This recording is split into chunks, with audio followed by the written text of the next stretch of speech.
machine. Angry kid, bad at every level, calling out the kings and the fish and lady devils. Paradise is burning down, words of paradise, burning down the town. He talks, he fights, he stays up through the night. Paradise is burning down, words of paradise, he wears a digital crown.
Welcome back to the Sunday special stream. How are all you vital idols doing? Mad shout out. Thank you so much for getting us to tier 3 on Friday so that we can do the Sunday special stream. And it's a super special one because it's Father's Day. Happy Father's Day to all y'all out there. Those watching the replay, in the chat, obviously.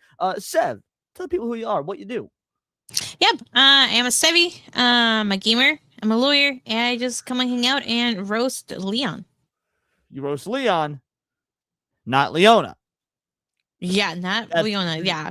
Leona. No, I know I made a joke. I made a joke about it, but please don't bring Leona back because that's horrible. We don't need that. Plans to revive Leona. Who we got up in this bitch? Clip420 is here. Shout out Matt Stanford. Yeah, I had to use the Maze Hughes, bro. I had to use Maze Hughes on the thumbnail. Greatest dad in anime history. Yep. What is up with Tari? We will be doing new Leaflit music. That's not our best mod in the whole damn land. Seabrew coming in with a 2-banger super sticker saying, wait for it. Shout out. Thank you for the 2-banger. Jack SG2s is here. Demon Carol up in this bitch. Sevi, of course, we're talking to you guys in the chat. Saw is here. Tristan Blaze holding it down over on Kick. I see Piplup. How you doing, Piplup? Truly appreciated. Korean Cowboy is here.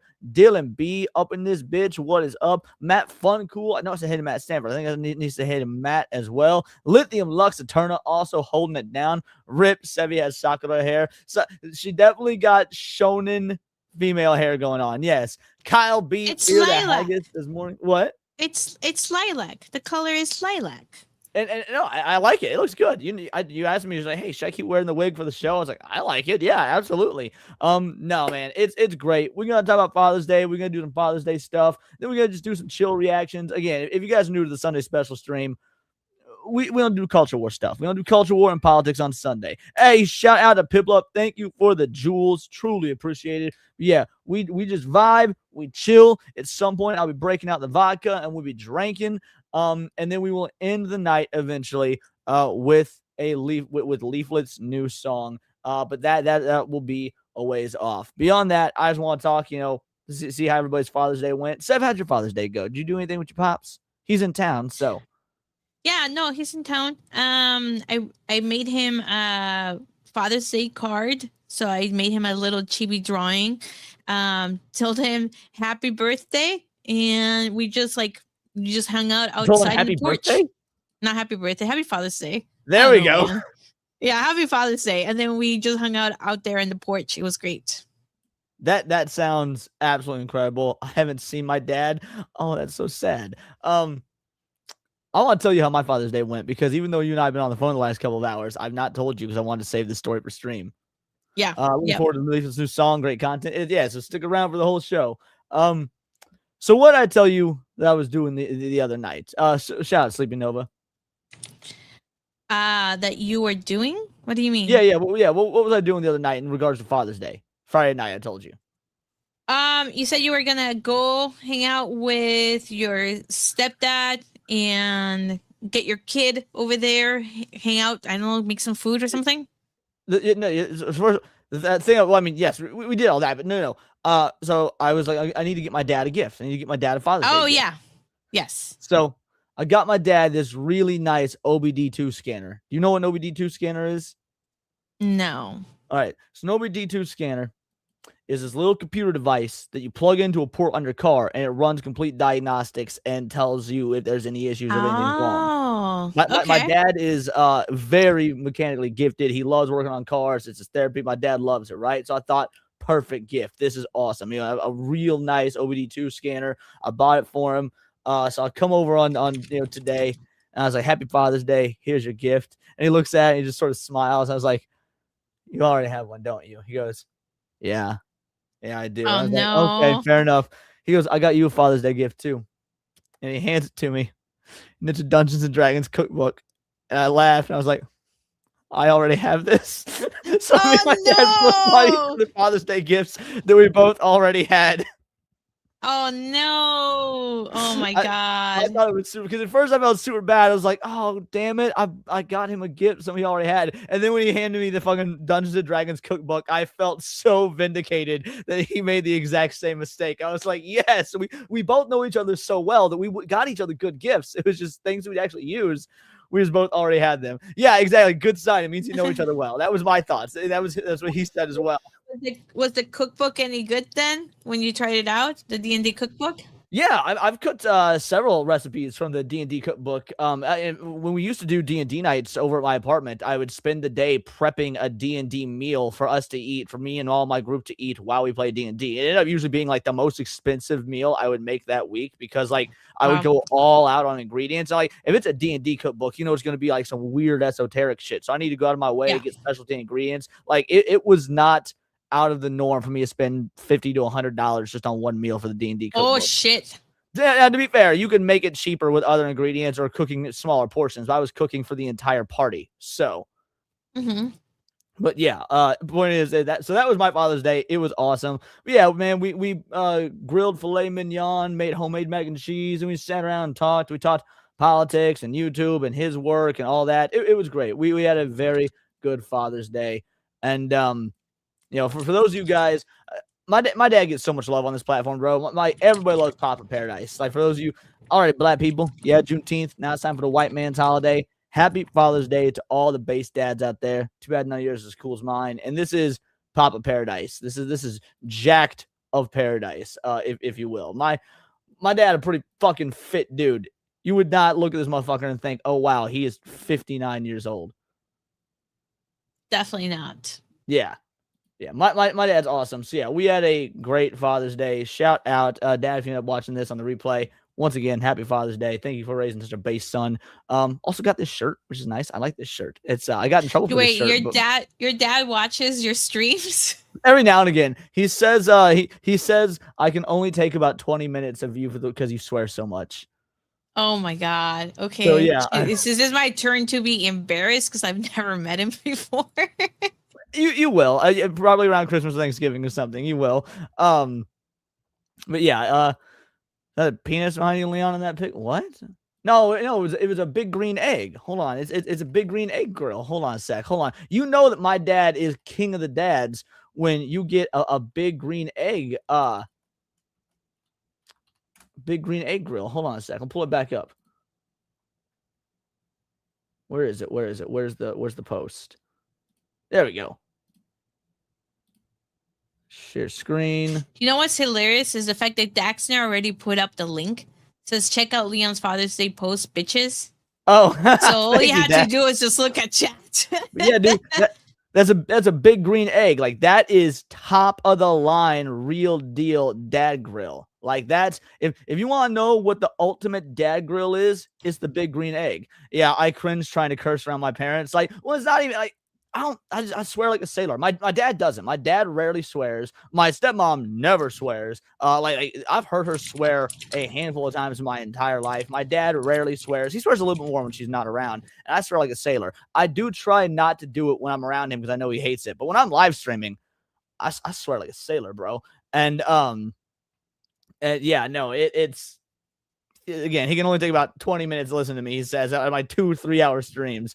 Shout out to Fallen Angel. What up, AJ? How you doing? Rabnad, happy Father's Day as well. But yeah, man, all in all, it was a great Father's Day, and I want to play something wholesome for Father's Day, right? I want to do something. No other thing on the table. Zoom mate just behind you. Thought it was a cactus at first. No, I've already closed out of it. I'm not pulling it up again. Let's see. I just can't feel like my mom's gonna slap me in the mouth. You were raised by good parents. You were raised by good, loving parents, AJ. That's why you're honorary white. Rudaka. Hey, I just changed the account from Ape. This one got banned on Hypnosis channel. Ape. I don't know which one you're referring to, man. Sorry. Anyway, so I want to show off something wholesome, right? Because it is Father's Day. And obviously, we're anime fans up in this bitch. I know Sevi isn't, but Sevi gonna learn, right? Sevi gonna learn. This will be your introduction. It's because like you were talking the other night about how I was going on and on about Vegeta and the relationship dynamics and whatnot. But here's the dealio. You about to learn. Kid, this man right here, this man, he saved us from so many things. He's the reason why I'm able to be your father today. You want to know his name? His name is Goku. Say that with me. Goku. Let's say it together. 1, 2, 3. Goku. There you go. Remember him. Remember him. Kid. I love this video. Like I've had this saved to my watch later, or not watch later, but in my bookmarks for so long. Not even because Father's Day was coming up, but because I find it just so adorable. Because that is how I feel. Like Goku is the ultimate, like just inspiration. He's like, no, this man saved us. I get it's a cartoon, but that's how I feel. Goku saved so many of us. If you're from our generation, if you're a millennial, you grew up watching Toonami and whatnot. Is that not? Yeah. See, Mad Rod, wholesome. Yes, I'm going to be sick now. Why are you going to be sick, PVS? Why are you going to be sick? Yeah, it's Goku. Yeah, that's dope. Yeah, absolutely. Just to me, that was Father's Day right there, man. That was Father's Day. That is how you do parenting. Lamau saved us. He did, bro. He saved us. Goku is a damn legend. He is. You will put respect on his name. Whether it be Kakarot, whether it be Goku, you put respect on the name. I don't know. Did that do anything for you as someone who's never seen Dragon Ball? I mean, it was cute that he was introducing Goku to his kid and, just sharing with her something that was that important to him. So that was really that was really appealing. Oh, I have a cold combined with a migraine. Okay, that's a different reason. Never watched DBZ. Oh, that's sad. That's sad. Where's the Bikini Bulma cereal box? I'd buy that one. Funny you say that. I am working on it. I say I'm working on it. I've already done it. I just haven't uploaded it yet. A Bikini Android 18 video for you guys for super chats. That way, it's if y'all donate super chats, then in fact, I bet I could upload it right now. It's not finished yet. I'd show it off for a 10 banger. I showed off. Shout Tucker, Father of the Year. Fuck you, Vinkman. Fuck you. Oh, he did. He just a beast form, Super Saiyan 4. Yeah, I love me some Super Saiyan 4. But anyway, that's all I really gotta say in terms of the Father's Day stuff. I didn't want to spend too terribly long on it, but I hope everybody's had a great Father's Day. I did. Shout out to Goku and Mace Hughes, Gray's dad in anime. Who's a better father, Goku or Vegeta? They're both great fathers, but for different reasons. They're both great fathers, but for different reasons. Alrighty. So me and Seb made a tradition around here to play. Catch you later, man. You have a good rest of your day. All right. I hope you get better. Sorry that you're feeling sick, girly. And that's not Gunnar bait. She really wore bikinis in the manga. Yes, this is true. She did. Also, by the way, that cereal box he was pointing to for the child.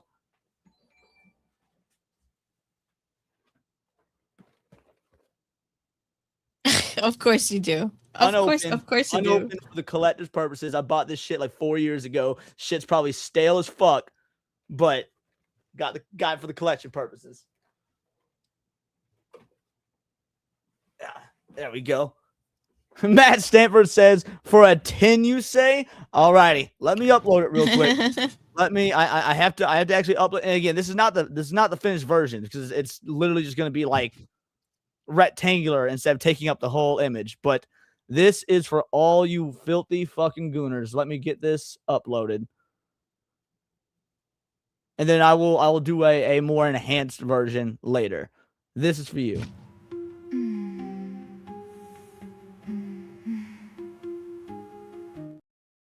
There you go. Was that worth your $10? Android 18 in the bikini? There you go, you filthy fucking gooners. Alrighty.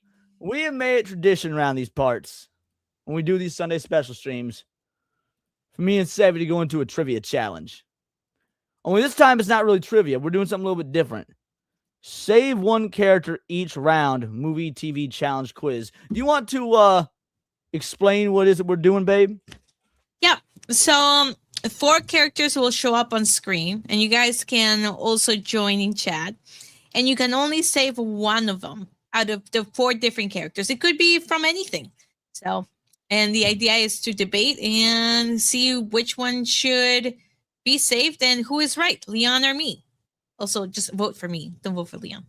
Or if there's 4 characters, maybe you guys in chat think you're right if you choose someone different than either of us. I mean, again, you won't be. It's my show, so I'm always right. But let's get the show on the road.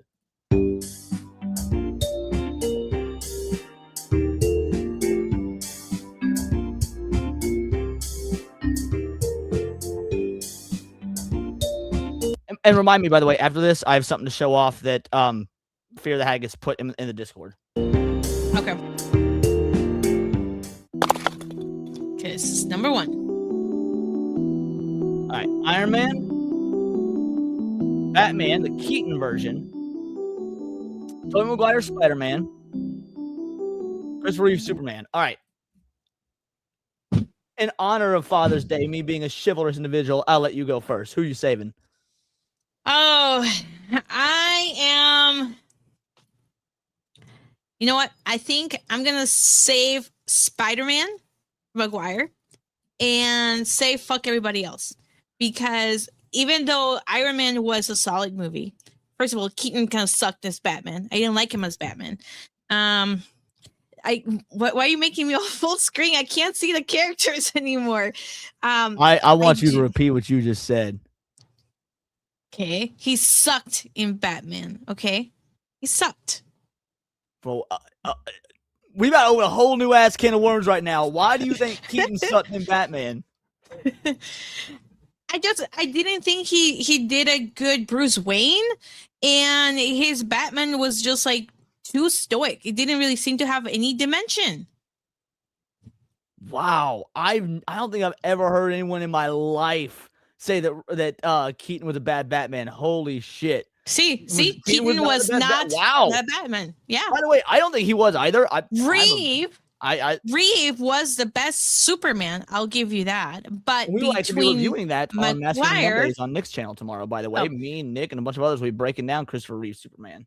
Oh, you guys are gonna be having a lot of fun. But between that and Spider-Man, I will go with Spider-Man. Daxonar, remember for 25 months, you fucking legend, out here breaking out the Gear 5. Sevi, are you trying to out bad take Leon? Yeah. I don't need to. Like, it's one thing to say he's not the best. I agree he's not the best. Like, you know, Batfleck, I actually think, is the best. I think that Val Kilmer is the best Bruce Wayne, even though that movie sucks. Yeah, Val Kilmer is the best Bruce Wayne. I'll give you that. The best Bruce Wayne. We're not actually going to have too terribly many arguments for this first one because I agree with you. Spider-Man. Tobey Maguire is Spider-Man for me. I think he's the best Spider-Man. Spider-Man's my favorite character in this whole list. This Spider-Man movie is my favorite from all these movies. Tobey is such an easy answer for me. Maguire, the weakest here. No, I think the weakest here is, and this is my hot take, Robert Downey Jr. is Iron Man. Oh. He's actually not like he is in the comics. He's more Robert Downey Jr. than he is Tony Stark. Ben Affleck, best Batman. I agree. To be fair, I don't like Iron Man as a character. I never have. Like in the comics either. Yeah. I don't like Iron Man. So yeah, this one's easy. Save Toby.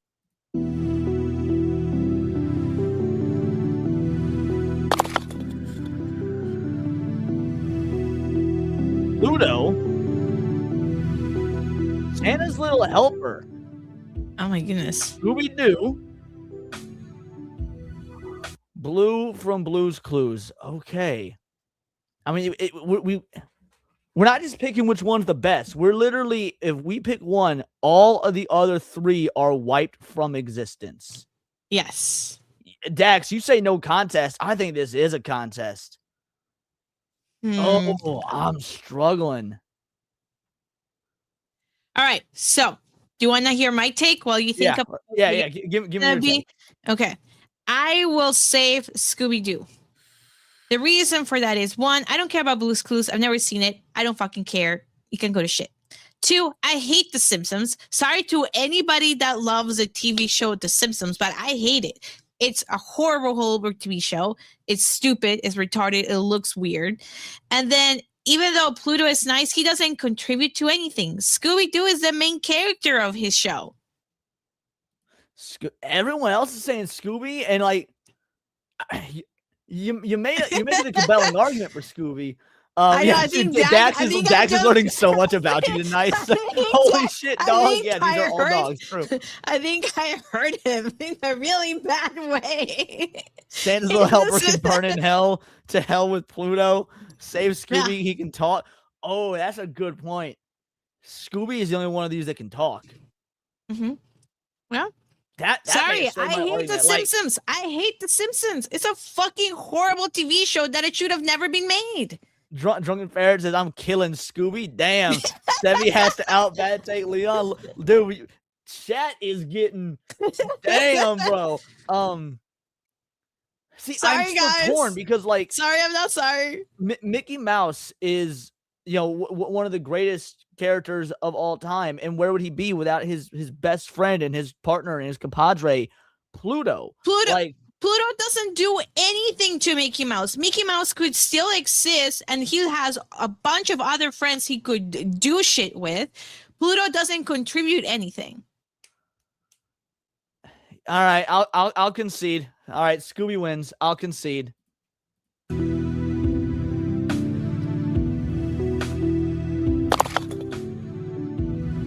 Oh, sorry, honey. Sherlock Holmes. Oh. Sherlock. Hercule Poirot, Murder on the Orient Express. Columbo. Columbo. And Benoit Blanc. Well, first of all, fuck Knives Out and fuck this character. This one's super easy for me. I'll let you go first, but this one's so easy for me. 2011? I don't think I ever saw the 2011 version of Murder on the Orient Express. Did you see the sequel, Death on the Nile? No, I mean, like, I just generally, my introduction or anything I've seen of Hercule Poirot has been the old stuff, with the, like, stocky Belgium guy, the one dude that played Hercule Poirot for forever. So I don't think I've seen this particular character ever played him. So the movies are fine. They're all right. Like they're not great, but like they're worth a watch on streaming.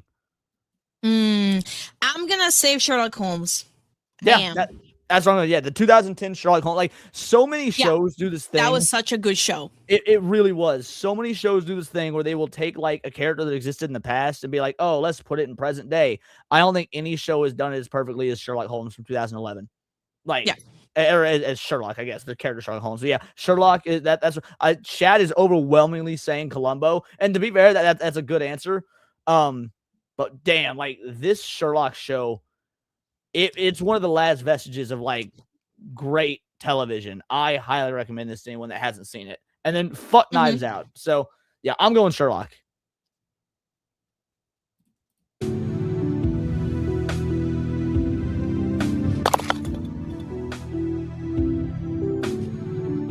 All right, Ellen Ripley, Leia Organa, Beatrix Kiddo, Sarah Connor. I knew when Ellen Ripley popped up, Sarah Connor. Now, this one's the first one that's like truly tough. Oh my God. All right, I'll go first. I've been having you go first. I'll go first. I'm saving Leia. I'm saving Leia. I don't want to lose Ellen. I don't want to lose Sarah Connor. Beatrix is the weak link for me. I actually think that Kill Bill is probably some of Tarantino's weaker movies. I still love them. Like, even weak Tarantino is like 8 out of 10 for any other fucking director. But that one's the one that's easy to drop. Losing Sarah Connor and Ellen Ripley is rough. But bro, I can't lose Leia. I can't. Babe? I'm going to save Sarah Connor. That's a good answer. They're all good. This one is all right. Why are you saving Sarah over any of the others? First, I don't care about Kill Bill. Beatrix is like just a really stupid character. She has no dimension.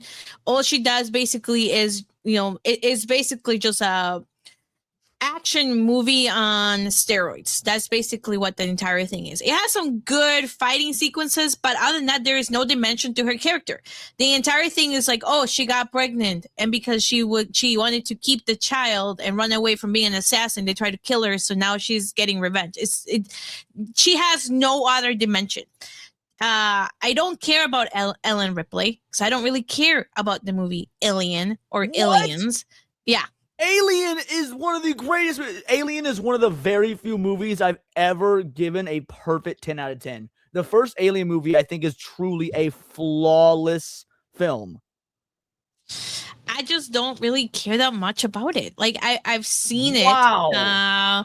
But it's just, I was not really that invested. I'll say that, but keep in mind, though, I have played the Alien RPG game, and that has been extremely fun and very compelling. The movie itself, to me, like it was good, but it wasn't great. Terminator 2 were absolutely amazing. I think Sarah Connor did a wonderful job at it, and she had a lot of dimension. So you could see her really struggle and lie to try and get herself out of it, like in Terminator 2. So there you go.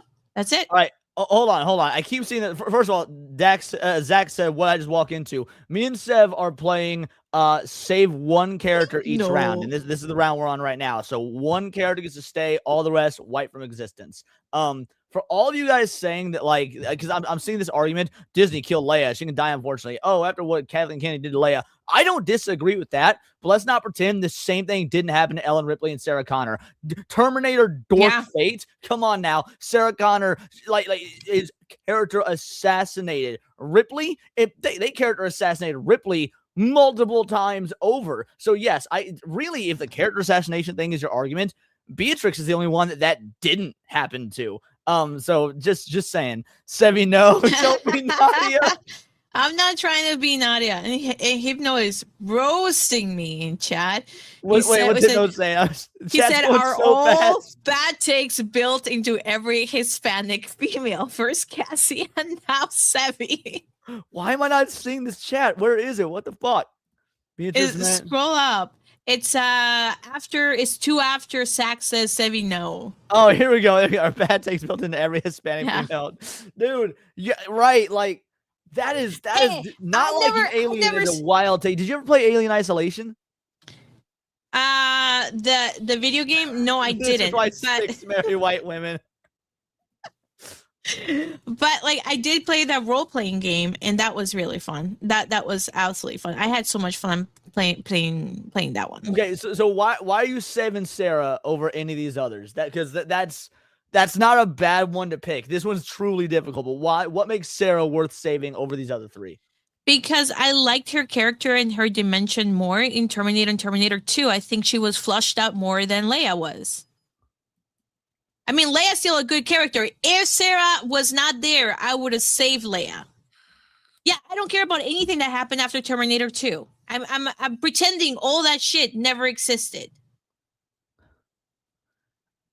To be fair, fuck. Okay, how do I argue this? Because I need to find an argument against it for Leia. But when you talk about the character being more fleshed out, yeah, Sarah Connor is a more fleshed out character. All right, I would say that Leia is a better leader.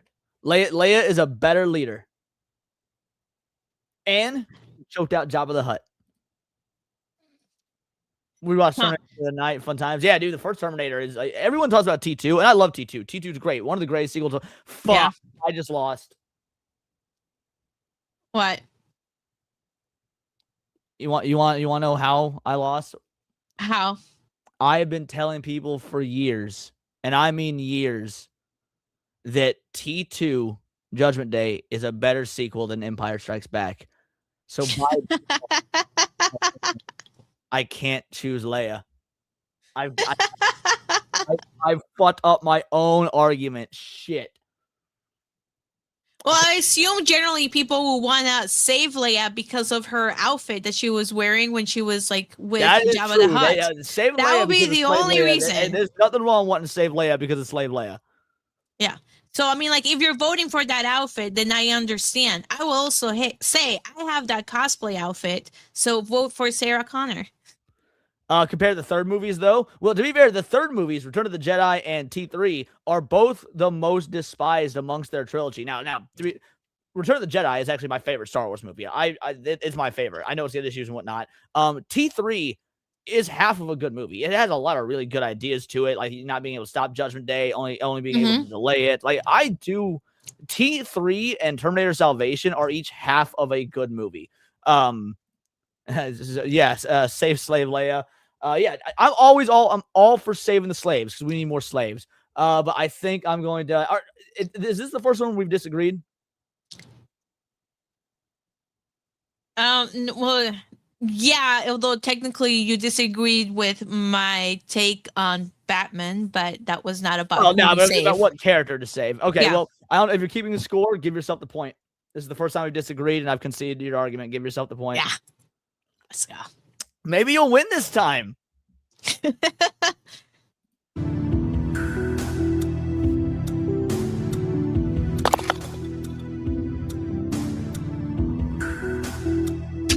All right, Homer Simpson, Peter Griffin, Hank Hill, Fred Flintstone. All right, well, this is a Father's Day question right here, baby. Father's Day question. Which animated dad are we saving? The rest got to go. This one is stupid easy for me. I'll let you go first because this is an easy as fuck answer. All right. So, like I said, fuck the Simpsons. I don't fucking care. Okay. For me, it's between Peter Griffin and Fred Flintstone. Like, it's between those two. Oh, all right. So, yeah, we're going to disagree either way. All right. So, figure out it while you're figuring out which one. I will tell you the easy answer is Hank Hill. Like Hank Hill is the best father in this crowd. He's the best dad. He's got a good stable job. He knows about propane accessories. He wants the best for his son. He's always trying to learn and do better. By the same token, he's very stuck in his ways. He's from a good conservative Texas home. Hank Hill. He's also easily the funniest. Hank Hill is easily the funniest, got the best accent out of all of them, and he doesn't have a dumbass catchphrase like "yabba dabba do." So it's Hank Hill. Hank is also the smartest. All right, that's my argument. It sounds like you're saying you see yourself in Hank. I do see myself in Hank, and every father should see themselves in Hank. If you are a father and you don't see yourself in Hank, you're doing it wrong.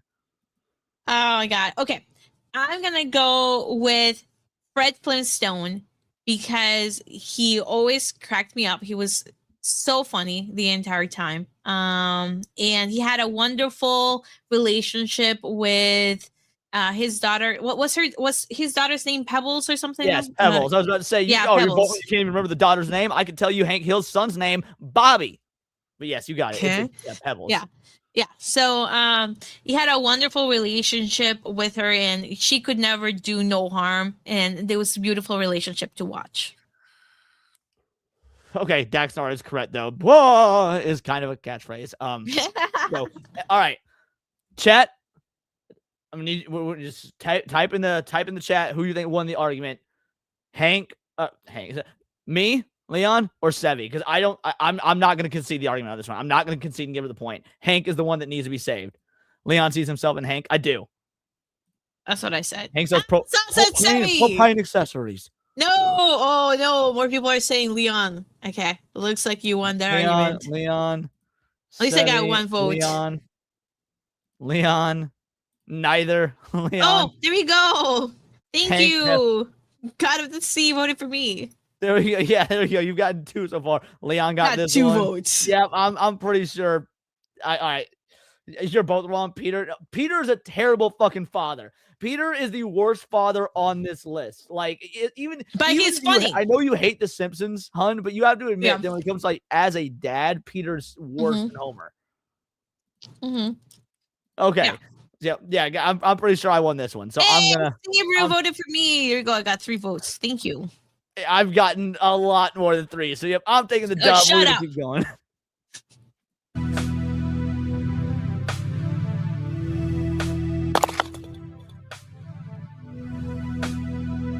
Ron Swanson, Kramer, Oh. Michael Scott, Chandler. This one is so easy. Kramer all day. He's racist. That makes him the best. Oh. Yeah. I would. Oh, yep. I was also, like, I fucking hate Kramer The Office, is and funny. I fucking hate Friends. I've never seen Parks and Rec. No. Now I have watched Ron Swanson compilations, which I like on YouTube, because I like his character, but I've never actually seen Parks and Rec. Michael Scott is funny in The Office, but I do agree that Kramer is better. Yeah, Kramer, and even the joke about him being racist aside, Kramer is such a fun character. To be fair, all the Seinfeld characters are fun. I enjoy all of them, but yeah, Kramer is just his manic comedy is very akin to like Robin Williams stand up, and I love that kind of comedy.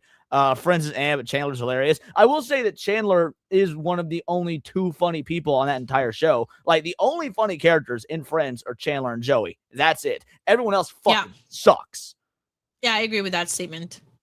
Although I would say Joey is funnier than Chandler. I think Joey is funnier situationally, like he gets in funnier situations. Chandler is funnier like verbally. He has better like dialogue driven comedy. Mm-hmm. You gotta watch Parks and Rec. The first season a little weak was it's awesome after that. So I don't like sitcoms. I've been told I should watch it, and maybe I will. Maybe because I've also never watched Community. I've only ever seen 1 episode of It's Always Sunny in Philadelphia. I don't like sitcoms. I find most of the jokes are really low hanging fruit, easy, like low bar comedy. Seinfeld is one of the exceptions to the rule. I love Seinfeld. Friends Without a Laugh Track, a lot of Big Bang Theory. So horrifically unfunny. Absolutely agreed. Dude, what? And Kramer, as long as we don't have Seinfeld. I'm still waiting on what Daxnar said dude to. We gotta watch Sunny in Discord sometime. We might be able to do that. That was Other people have said that. What were you saying, hun? No, I think that was it. He was just saying we gotta watch it. That's it. True. Joey Best and Chandler. I would flip it, but they're still the only 2. Friends is shipping slop for women. True. Network TV is mostly terrible. Agreed. So, all right. So you and I both agreed on Kramer. So no points. Yeah. All right.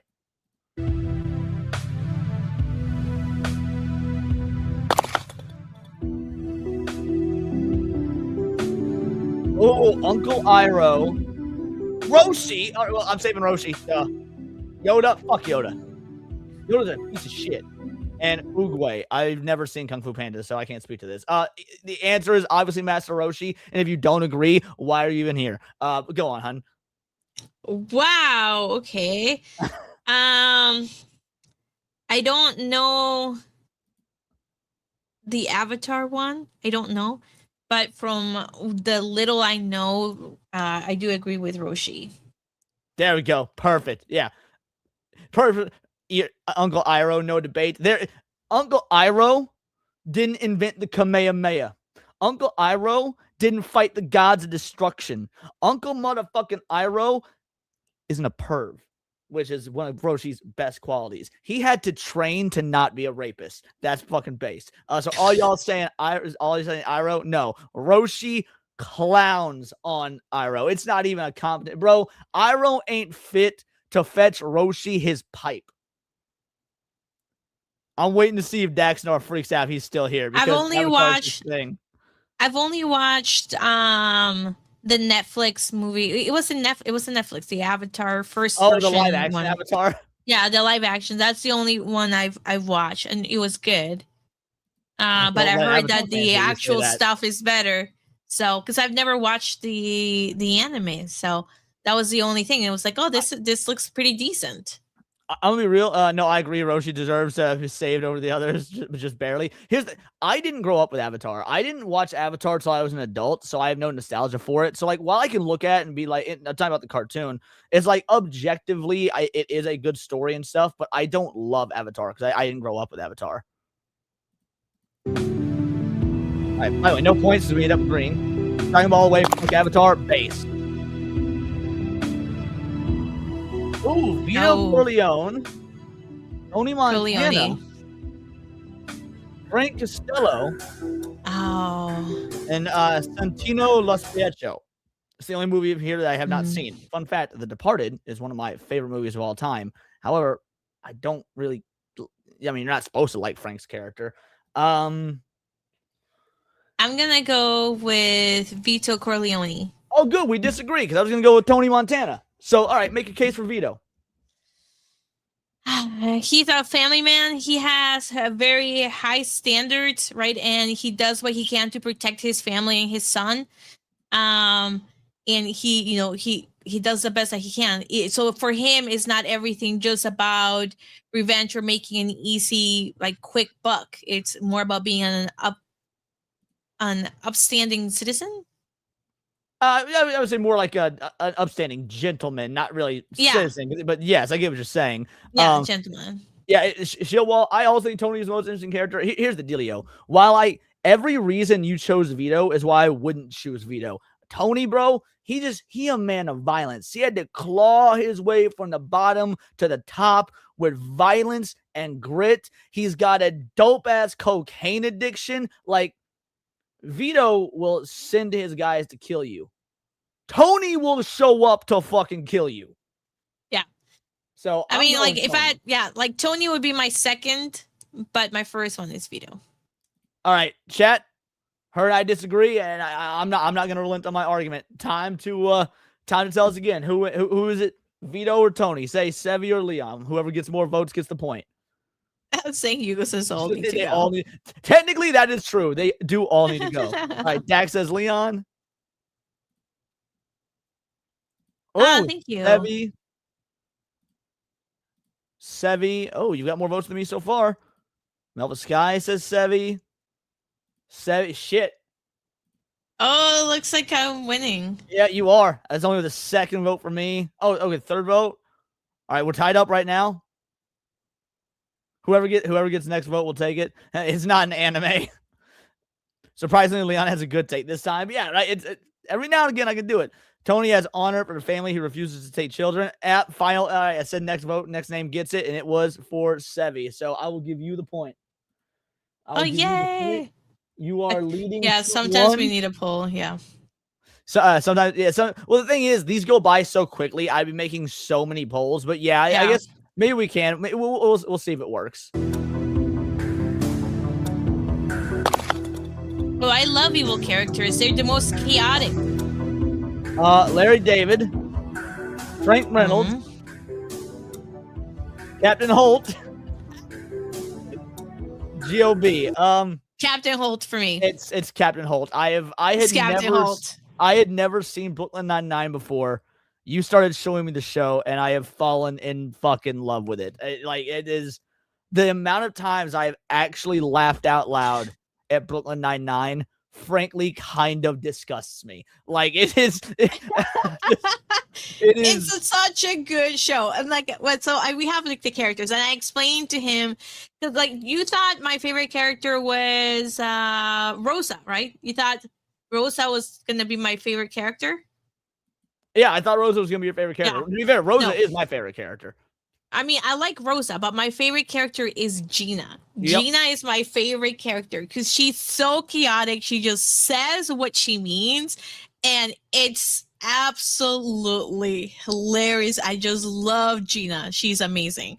And after a while of us watching the show, I think at some point Leon turned to me and I was like, okay, I can see why you like Gina.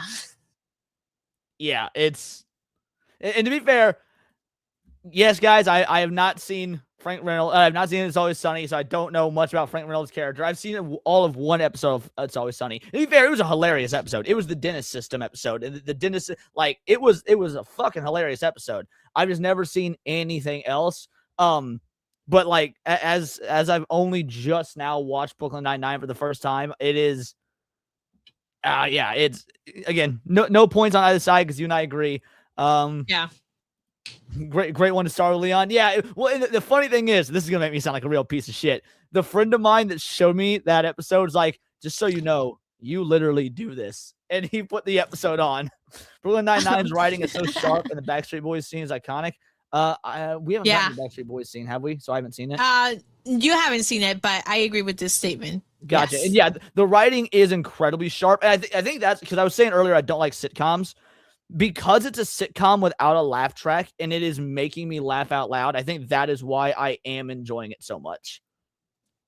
Hold on. I need to grab a Coke. Okay. I'll wait. Give me a second. Yeah, the dentist system, it was a great one. Yeah, the goat. It's a shame. Well, it's a shame for having never... Oh, by the way, the easiest one to get rid of here is Curb Your Enthusiasm. I fucking hate that show. Yeah, I don't like it. Yep. Name me your sex tape. I'm enjoying those jokes. It's so funny. You need to see the Nightman Cometh episode of Sunny. Maybe in the Discord this week, if we hit tier 2, instead of doing a movie, we can do like 2 episodes of Always Sunny or something. And we'll let chat pick if it lands on it. Like, obviously, it has to land on it. But maybe we can put like It's Always Sunny on the wheel spin instead of doing a movie. We can do like 2 random episodes of Always Sunny. Again, if it lands on it. If it doesn't land on something else, it lands on something else. But that's because again, we don't normally do TV shows because they're so long running. But I imagine, I don't know, but I imagine It's Always Sunny doesn't really have a continuous story. Like, it's just episodic. Captain Holt actor is dead in real life, really? Oh no, is he? That is so sad. No way. Hold on, I've got to look. Is that true? I don't know. Holt. Yeah. The actor Andre Braugher. Yeah, he died 3 years ago.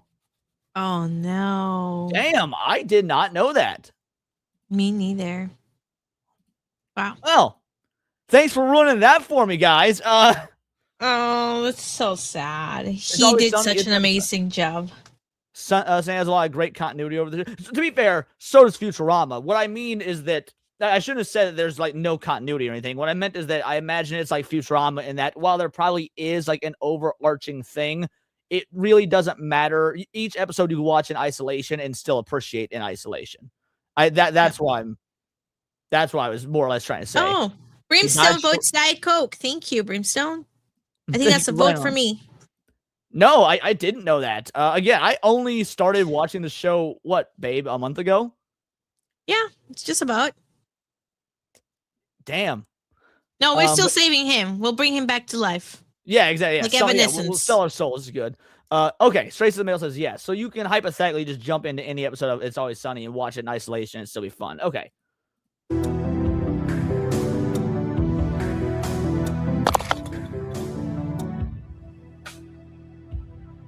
Peter Pan, Dumbo, Bambi, Oh, Pinocchio, dude, Pinocchio, easily. This is my favorite fucking Disney movie, unless you count Pixar, because then it's Toy Story. But point is, if we're talking about true classic Disney, Pinocchio is my favorite Disney movie. I'm saving Pinocchio, easy. Why? Pinocchio is probably one of the best storytelling messages in any Disney movie, like Disney children's movie ever made. It's got incredible biblical undertones. The overall message of like when you lie, bad things will happen, and it will just get worse and it'll get worse and worse. You gotta keep covering up for the lies. His want to be a real boy, like his naivete, is so fantastic. It's horrifying, by the way. Like when everyone's turning into donkeys and shit, straight up horror imagery. Which, to be fair, Dumbo got some horror imagery as well. I love Dumbo. I've never seen Bambi. I love the other three, but Pinocchio is my answer. Pinocchio. Mm-hmm. Yeah, I think I would agree with that. I was trying to think, like, what do I feel about the other ones? I don't care about Bambi. I don't care about Dumbo. Yeah, fuck Bambi. Send him to see his mom. No one gives a shit. Yeah, I just don't really care. So yeah, definitely Pinocchio. I think has the better stories. It is definitely more compelling. It's a wig. It's a wig. Oh my god, I see in chat a lot. When did I dye her hair? Sevi had blonde hair yesterday. It's a wig. Dumbo, yeah, Dumbo, dude. The pink elephant scene was also creepy. Like, Disney went hard back in the fucking 40s. I'm going Bambi. If Bambi goes, we don't get Godzilla versus Bambi. What? Godzilla versus, is that a real thing? I don't know, but that would be hilarious. Let's face it. All right, well, you and I end up agreeing on Pinocchio, so no points. We'll do a few more of these. This is taking a hot minute. This is like a 15-minute video, so we might have to. Oh my goodness. Root. Short Round. Oh. Chewbacca. Samwise Gamgee. All right, I think we are going to argue here. I think we're going to argue. Who are you saving? No. Hypno. Kind of wild, Sevi tied her hair. Oh my god. Okay. Hey, shout out to you for the 1,000 Joules Trauma Tuna. All right. Between these four. I think I am going to go with Samwise. I knew you would. Nah, Short Round. Are you kidding? I'm not kidding. Okay, I am not kidding. I understand that movie is great. Don't get me wrong. Between Temple of Doom and Lord of the Rings, I think Temple of Doom is the better movie. Okay, so I understand it is a better movie. But the character Short Round cannot compare to Samwise. Everything he did, he was the better friend. He was out there. He sacrificed himself. He did way more and beyond what he needed to do to fill in that hole. Short Round just doesn't need it. No. Yeah. Now, Samwise is like a fucking 700-year-old gardener or some shit. I know it's not actually 700, but like, see, he's a fucking. How old is Samwise in the fucking movies? I don't remember. I know he's older than Frodo. I don't know. How old is Samwise Gamgee? There we go. Oh, he's only 39. I thought he was older than Frodo. Okay, so point is, I was wrong. He's 39. So he's a 39-year-old fucking gardener. All right. Short Round is a 10-year-old that was thrust into fucking Hindu gods being real and has to save Dr. Jones. There's no time for love. He saves Indy. So do you realize that without this 10-year-old little chink, Indiana Jones would have died so many times in fucking Temple of Doom? Like, this is that Asian sensation, son. Fuck your gardener, homie. I don't give a fuck about your goddamn gardener. Yeah, well, it is what it is. That's what I think. All right, this one we'll poll. This one we're gonna poll.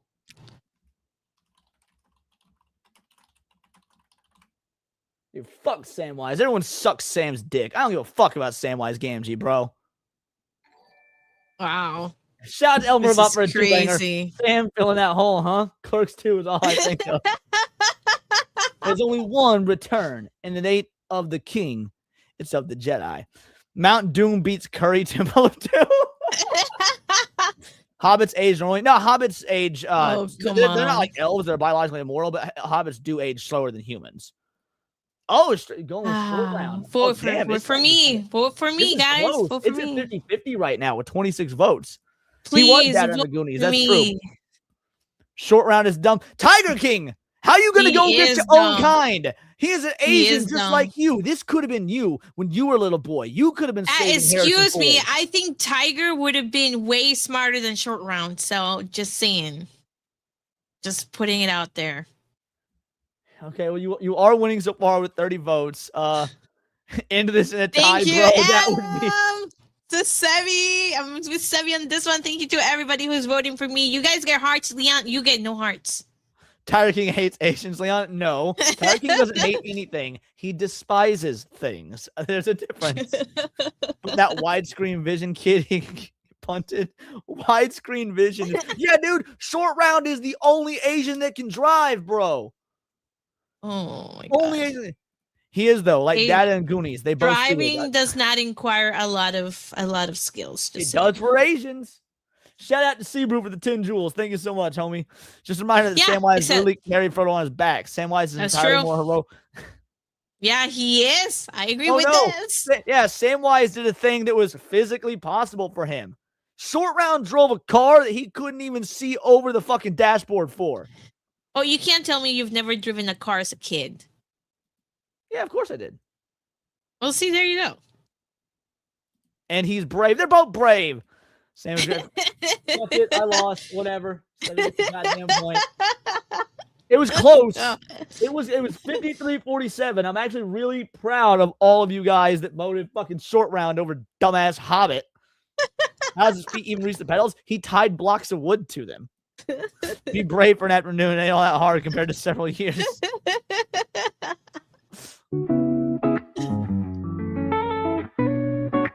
All right, do you want to do this one as the last one before we Yeah, move we'll on? do Or this do you... one last. Okay. Well, it's anime, so you might not I know these characters actually. So we might skip through. I'll give my answer by the way, but you don't Sure. know these characters. I take it. Guys, believe it or not, my answer is not Vegeta. Believe it or Whoa. not, my answer is not Vegeta. Is it Berserk? Guts. Yep. It's Guts. I If there's heard. one character that needs saved, it's Guts. I heard that Berserk is a really, it's a very romantic movie, not movie, anime. Well, sort of. It is dark and grim and depressing and fucked up, but there is like love and romance to it that is kind of like the catalyst and driving force. Yeah, romance is romance is almost like a salvation for all of the just evil and disgust that happens in Berserk. I can't describe it. It's something that you just have to watch and or read. Berserk I'll have is to one of watch the it. greatest stories ever written. And while Dragon Ball Z is my favorite, if there's any character that deserves to be saved, it's Guts. Like, because that's what this is. We got to save one character, the rest go. Guts has earned it. Right. Yeah, Guts gets fucked over. Yeah, Guts deserved it.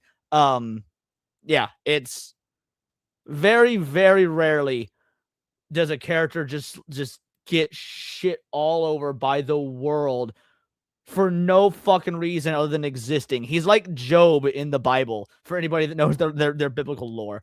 I love Vegeta. Oh, And it should be Vegeta read, does not great watched. things, I'll but- do that. What? No, Tiger says Berserk should be read, not watched. So I said I will do that then. Yeah, I mean, to be fair, if you watch the original 90s cartoon, the problem is it never finished. It ends on a cliffhanger, and then the manga kept going. The original 90s anime is brilliant, but yes, I do agree that, like, to get the full story and whatnot, yeah, read it. Love is the goal for salvation, yeah. So we'll actually do one more since Sebi didn't know any of these characters. By the way, this is true. Berserk was a massive inspiration behind Dark Souls and Elden Ring. Oh, I did not know that. All right. Jack Sparrow, Rick O'Connell, Indiana Jones, and Aragorn. We're going to disagree again, aren't we? Oh, maybe. Oh my god, I'm torn. I am torn. Oh, it's chat. Rick, Indy, Jack. What a choice. Oh my Jack, god. Indy, Aragorn. Save Aragorn. Fuck. All right, hold on. I'm gonna make a poll No. just for chat. Before Yeah, you and do I a do poll one, just for because chat. that's chat is all over the map on this one. All right. Oh my god. I'm personally torn. Oh, should I say who I'm torn to, or should I wait until chat starts to vote on their Yeah, on let's their wait until votes? chat starts to vote. Okay. All right. I put all 4 in the poll, chat. All 4 in the poll. I'm truly curious because for me, this was tied between 2. So when you say you're torn, I assume the same thing for you, right? Yeah, Don't say I'm who they torn are, but between is you 2. torn between 2? Oh, I'll write it in our private chat. Oh, okay, that works. Wait, what are we measuring? You can only save 1 character. The other 3 disappear from history. So you can only pick 1 to save. The rest go. Rick gets a sympathy vote. He's screwed IRL. Aragorn is just a fucking hard one. Indiana just saved from that horrible ass film. Indiana Jones and Aragorn are the best ones. Aragorn is a close second. I vote for Jack. He's canon in One Piece. Hail to the true king. Yeah, it has to be Rick. Sorry, Aragorn. This is easily the hardest one, even more than the girls earlier. Imagine a tie on this, right? Actually, it's close amongst all of them. There is a one that's pulling ahead. Oh my god, everything is really close. Yeah. Rick. Shit. Sorry, Drunken Ferret. I forgot that because I do everything from OBS. I forgot that OBS Hold doesn't send this over to Kick. I can do the Kick chat. Hold on. Thank you. Yeah, if you can create the poll and Kick. Sorry, guys. Yeah, when I give set me a it up through second. OBS, it only sends it to YouTube. Because if I was to do stuff through StreamYards, it would send it to both of you, but StreamYards doesn't have a poll tool. Sevy's gonna set it up. Thank you, hun. My boy Rick, hands down. Hollywood never fucked over Aragorn like they did Indy. Ideally, Jack or Jones. Jack isn't worth saving. Lord of the Rings can still exist without him. Jack is needed. Can Lord of the Rings exist without Aragorn when the last story is literally the return of the king and he is the king? Bro, Rick is kind of getting shafted here. There. Just made the poll. Oh, interesting. Those are not the choices I thought you were going to go with.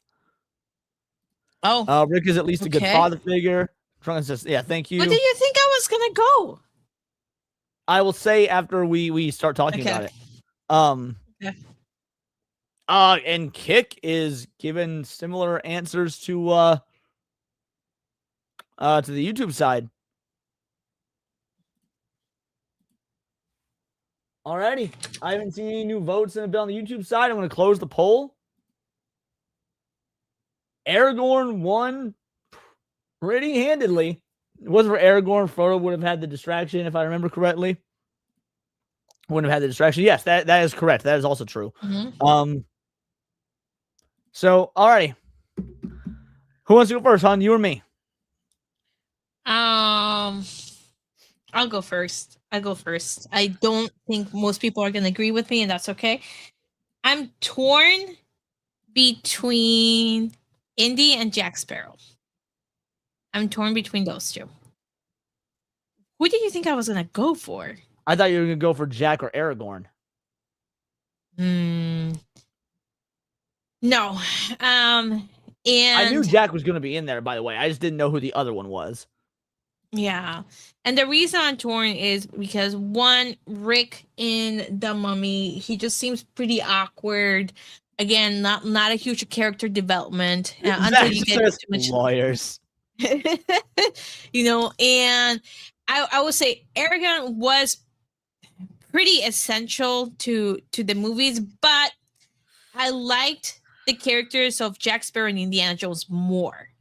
Right? If those two wouldn't be here, then I would like Aragorn more. If we had I don't know. There's other characters I think that I just like more. And so between those two, the reason why I'm struggling is because one, Jack Sparrow tends to be really, really funny. Girls do like funny guys. And he gets and he gets everything done, right? I like how he misdirects by not Thank you, telling the Retromeister. entire truth. You know, when he's trying to convince other One characters sec. to do One sec. Alucard? No. Sorry, go on, honey. Misdirect. Go on. misdirects by not telling the whole truth and letting other people believe something just because he didn't correct them, and he still told them something that was accurate, but they didn't know full well, so they made assumptions. So I like that about him. Indiana Jones, I think, you know, he's always trying to do the right thing, so he's always really pushing. So I'm just struggling between these two. I think that, my God, I don't know. I think I'm gonna go between India and Jack Sparrow. I think, oh my God, I don't know. I like them both equally. I don't like the fact that I have to choose one. You do. That's the game. You gotta choose one to Shit. save. Mm. The lawyer likes characters who misdirect. That's funny. All right. Just for that, I'm gonna go with Jack Sparrow. Alrighty. Good, because I was going Indy and I didn't want this to end in a tie. Make your you already made your case for Jack Sparrow. So here's the dealio. This has been the hardest one so far. This has. I love all four of these characters. Rick O'Connell is literally just Leon Kennedy, but in ancient Egypt, or not ancient Egypt, but like 1930s Egypt. Aragorn, I mean, what do you got fucking say? It's motherfucking Aragorn. But Indiana Jones is that, like, while Aragorn is that peak fantasy masculinity, Indiana Jones to me is like actual realistic peak masculinity. And that's what swayed me over the edge for Indy over Aragorn. And again, I love Rick. I love Jack. This one was incredibly difficult. But Indiana, I mean, he's got wits. He shoots guns. His one-liners are great. He's an adventurer, but he's also a teacher. And like that's something that people forget about Indy, is that he is a teacher. And he has an obligation to the youths, and he takes that job very seriously. Like, I get crucified for this when I say it, but I say it all the time. I like the Indiana Jones trilogy better than the Star Wars trilogy. I do. I like the Star Wars universe, as a whole more. I know Tyler King is listening and he's seething right now, but Indiana Jones to me as a trilogy is better than either of the Star Wars trilogies. No one has plot armor like Indiana Jones and Jack Sparrow. That's true. I mean, insane amounts of plot armor. That is true. I mean, I understand the stuff about what you said about Indy, but I think that Jack Sparrow character has more depth. It's more interesting to me, and is way funnier. So it's more appealing. So if I had to pick one, I would pick the one that makes me laugh. And that I think that Indy makes me laugh in more subtle ways. Like when he has lines like, "It ain't the years, honey. It's the mileage." Like it's not laugh out loud funny. It's like, okay, I liked that. Well done. I kind of like the Crystal Skull sucked. The Crystal Skull. His death as drunk pirate goes on wacky adventures. Rick donates to museums though. So does Indy. And the funny thing is, the Indy movies and the Mummy movies take place in the same time frame. We could make there could be a case where they exist in the same universe, because we've already seen in Indiana Jones, Christianity is real, and so is Hinduism. Plus, with the Mummy, all the Egyptian gods, hypothetically, you could headcanon it to they exist in the same universe, and I like that idea. Imagine if motherfucking Rick and Indy went on an adventure together. That would be the best buddy cop movie. Not really cop, you get what I mean, of all time. Mm-hmm. Yeah, Aragorn doesn't even know what a museum is. Exactly. Catch you later, Shieldwall. Have a good rest of the day. Also, catch you later, Draconic. I saw you said you had to go. Yeah, bye. All right, crew. So it comes down. We'll make one more poll, and then we'll move on to the next subject for the night. But we'll make one more poll. It comes down to who wins. Wait, shit. No, doesn't matter. Even if I win, if I win this one, you still win. We'll still do the polls just to see, but you. I'll make the poll on Kick. On Kick. Thank you. So yep, vote Leon for Indiana Jones or Sevi for Jack Sparrow. Allegedly, a museum is where Aragorn found his wife. Aragorn's gear will be placed in said museum. Rook O'Connell because he's Irish. That's a base reason. Great team up for legacy male characters. Agreed. Warm fuzzy feelings. Jack's death is subtle. He's got an honor code, which is very different from the norm. Dex, I agree with that. Honestly, I do. I do think he's got. There is subtle depth there, and it is interesting. It's not the love of Shia LaBeouf swinging through the trees like Tarzan. Rick and Indy. We're movie not would be voting so for good. Shia LaBeouf. Captain Jack Sparrow for the W. Yep. It looks like most people are going with me on this one. It's overwhelmingly Indy over Jack Sparrow. Yeah. But even so, you won this game. Let's go. First time I have on won. a fucking Sunday special stream that you have beat me at one of these games. But I guess it was the first time for everything. Well played, baby girl. Well played. Awesome. Alrighty. Now, as you guys know, on the Sunday special streams, Tiger King, I was Indy and she was Jack Sparrow. I was Indy and she was Jack Sparrow. I got Too Many Games convention in Philly next weekend. Hey, nice. That's awesome. That's great. Yeah, I would love to go to Too Many Games. Thank you very much for the Happy Father's Day. As you guys know, on the Sunday special stream, we don't do politics. We don't do pop culture. We just do fun, silly, wacky shit. And this popped up in my recommended. And the title was so ridiculous. I had to watch it, and we're all going to watch it together. Oh, boy. Redecorating the back rooms.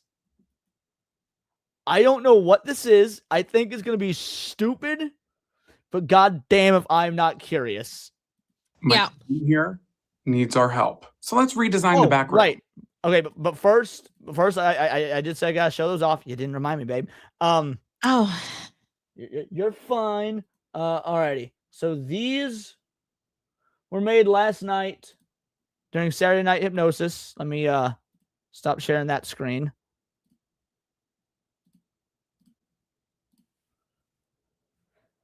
Fear the Haggis. Our own line of plushies. You got the Hypno plushie.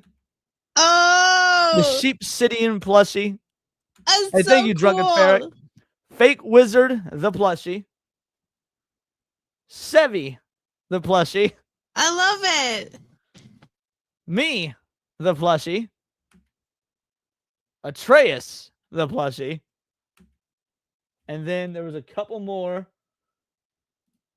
Cassie, the plushie. This is so cool. Oh my god. And then the Karen Leon fake wizard plushie. Oh my god. And then the fake wizard Link plushie.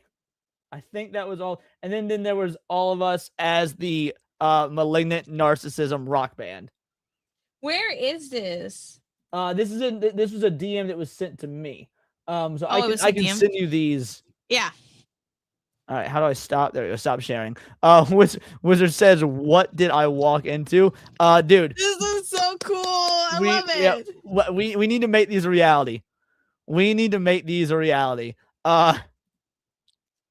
Anyway, so yeah, those were sent to me during Saturday Night Hypnosis last night. I was gonna try and show them off then, but like the conversation was rolling so good, I wasn't gonna stop the flow of the conversation. It's a Gundam Ass segment on with Hypno on his last video. Oh, sweet. I will probably watch the new Gundam video at some point. We all know what happens with plushies though. I wish plushies were cheaper. Me too. I was gonna get Hondo ones made, but the smallest batch order you could do was a batch order of 250. And I just don't have the resources to do that right now. Like I would love to get Hondo plushies to memorialize him, and, for the channel. But like right now, it is not feasible. Because yeah, I agree. Doing these, bigot brand plushies or whatnot would be fucking awesome. Hey, catch you later, Shadow Buster. All right. So as I was saying, on the Sunday show, we just get into weird, wacky shit. Redecorating the back rooms. My client here needs our help. So let's redesign the back rooms. So they're going to make this infinite hellscape of entities and insanity into a livable space? Of course. First things first, we need a conversation pet. Hold on. Even throwing in that's awesome. First things first, we need a conversation pet. I don't know how much company we're actually gonna have over here, but if we do, we've got a great pet for conversing. I think we're off to a good start. We need a Is this where you want to go have a conversation with your friends? You can go to the hookah No. bar, you can go to the Barnes and Noble, or you can go to the back rooms and sit down in a conversation pit. No, you know what this needs? They need to have a swimming pool, not just because I really want to go swimming in a pool, but they need to have a swimming pool in here. Oh, sorry, you hate water. But also Well, no, because then the pool rooms exist as part of it. There's already an infinite pool in the back rooms. What do you no, mean? but you have to make it like a jacuzzi style like pool room where you can just chill and have like a little bar area right there so you can drink and sit down and chill. Well, Not we'll see what he adds. this. We're only on the first piece of interior decoration here. couch. Let's do like a mid-century modern. Cognac tan. Oh, and we got a coupon code. What is I can't Oh my tell if this God. dude is actually gay or if he's playing it up for the bit for the video. I think he's gay. You think he's gay? I might want to click on another one's videos after this just to see if he's if I'll he's check actually it out. gay. Red What's pay? his- what's Girl, his name? what? His channel it is Jonathan Carson. Okay. Let me open Photoshop. Let's get a coffee table in here. Oh, I'm gonna have to drive all the way to New Hampshire for this one. Mid-century modern walnut round coffee table with canted legs. I don't like that attitude. With can legs. There's no way this guy's actually gay. This is too over the top. This is way too over the top. This has got to be a fucking bit. Can. Let's stay positive. What else should we add? We went from nowhere to sit to 3 places to sit because I'm adding a green chair. It does look It's like that, though. timeless. I plan on color grading everything. Pretty sure Leon can stand in the water. He's gotten no. I don't like the sensation of being wet. I don't. It seems so natural, but also so over the top. That's why I can't tell. Yeah, never doubt the gay of a gay. That is, you know what? Fair enough. Never doubt the gay of a gay. Seems like natural gayness. Damn. At the end. I just want to make sure everything looks good before I put in the effort of you don't care. Trust the process. Okay, I think this is really gonna pull it together if we get a rug. $472.38 plus. All right, let's get the rug in there. What are we looking at? Okay, I hate it. No, you know what'll make everybody happy? Everybody loves. He's a pro. A ficus. I'm gonna get an artificial plant. You know, we could go for a plant that thrives in low lighting, but I fear there will be no natural light here. My computer froze. I'm gonna freak out. It's the back rooms. The Wi-Fi is terrible down here. Let me type. I won't be silenced. And restart my computer. He's fucking gay! Is he actually gay? Oh! Hold on, let me share my screen. All right, share your screen. Why you do that? Trauma tune it for a 5 bangers. His back rooms more like back shots. Am I right? Little JK, back rooms is awesome. Glad I can watch you guys on the flight back home. Hell yeah, man. I'm glad as well. I hope you're having a good flight, bud. Oh fuck, he's super gay. Yeah, I'm apparently in the park hopping Facebook page, so just ignore that. But yeah, there you go. All right, so yep, this dude a gay. Which to be fair, I'm actually glad he's really gay because since he's a natural gay, since he's one of them like OG gays, he actually probably will make the back rooms end up looking fabulous. I feel like a dude who's actually gay has a better chance at making the back rooms look fabulous than a dude pretending to be gay. All right, there. Another There you Facebook go. Marketplace I'm back find. on my- Hello. HGTV, where is my That's show? too funny. Oh, That and is too there funny. goes my laptop.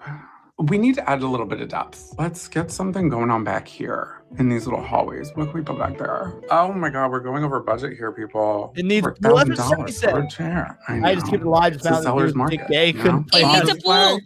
In my store. That's how I read it. We got a mirror back there, a little leg of a chair. I- Let's go I hate further this. Sorry, back I hate into this. these back rooms.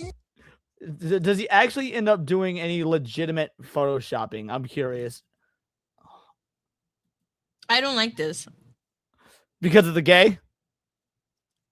No, I mean, I just don't like the color palette that he chose, particularly because you have this yellow wallpaper. It's the back room. She doesn't really have a choice of the wallpaper. No, I know, but he should have chosen different colors other than this weird So what you're pastel saying is pink he's salmon really bad color. at being gay because he can't do proper interior design. No, like he should have gone with reds, black, maybe like dark red, like maybe some yellow, like different colored yellow to make it pop a little bit more, rather than this weird pink salmon color, because the salmon color is everywhere and it just looks bad. I guess he's not really holding down his people's reputation. Like, because I would have expected as a gay dude, and he's too used to decorating back doors. Exactly, right? Yeah, the colors just clashed. They look horrible. I kind of like this thing on the wall here. I can't tell what it is. Okay, that's the only... Well, yeah, I mean, the art piece and then the fact that he found a dark mahogany, table in the back, those are the only redeeming qualities of this entire design. He likes having his back. Oh, yeah, we got that. Hey, what's good, Roman? I see you, brother. Yeah, not very fabulous. As I said, he's got no style. All right, so do we keep going with this or do we move on to the next thing? You can keep going with this. Just as a safety precaution, I'm gonna split up the gang and just use 2 of the 3. 3 just didn't look right. So we're gonna do 2. Practice fire safety. Let's get a little coffee table book. Whoa! And I am feeling dangerous. I'm feeling crazy. Let's get another candle in there. Citronella and geranium. Oh my God, the mosquitoes are gonna hate this one. And it's on sale. What the fuck does anybody need a $60 candle for? I know, oh my God, it's sale. It is on sale for $60. It is a $100 candle. Oh my God. Woman, for the love of God, tell me you would not buy a $100 candle. I would spend the $100 on my new Steam controller. Okay. That's what I would do. I thought you were going to be like real quiet, like, yep, nope, I would actually do it. You had me real fucking nervous there for a moment. Thanks, Pottery Barn. And we've got a little bit more Wait, texture. no, This yeah, is that's good. Look at true. that, look at that, look at that, look at that, look at that. Let me get some throw pillows. Not me with the detail. Ooh. Wait. Not the back rooms, the bathroom. I feel like if I just keep Gays going, and candles, bro. Well, it already feels like a lot. The reason gays need candles is because of man funk. Because gays be butt fucking and that shit smells awful. Has anyone ever been to a gay guy's apartment? No. Back when I used to fucking paint apartments for a living, that was... Oh, I thought that was going to go somewhere else. No. I used to go in and repaint apartments when when tenants would move out and they would need the walls repainted. And so one time there was this fucking gay couple and they had moved out. And so they brought me and our team in and whatnot to do the repainting. And you could... There was a scent. For even the Atreus explained. Yeah, Atreus explained the scent way too well. Like last time he talked about it. Okay. Had to skip live just to find out the interior decorator gets bottom. What a big gay spoon. Repainting the painting the gay guy Stanley on. Prometuna, thank you for the 10 banger, bro. I'll give you a clip real quick.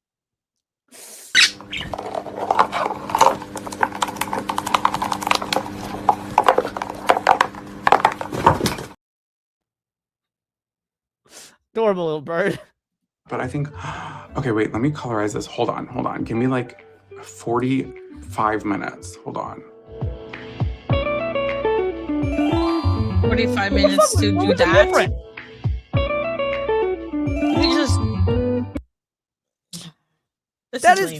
That is not any better. Hold on. We're going frame by frame.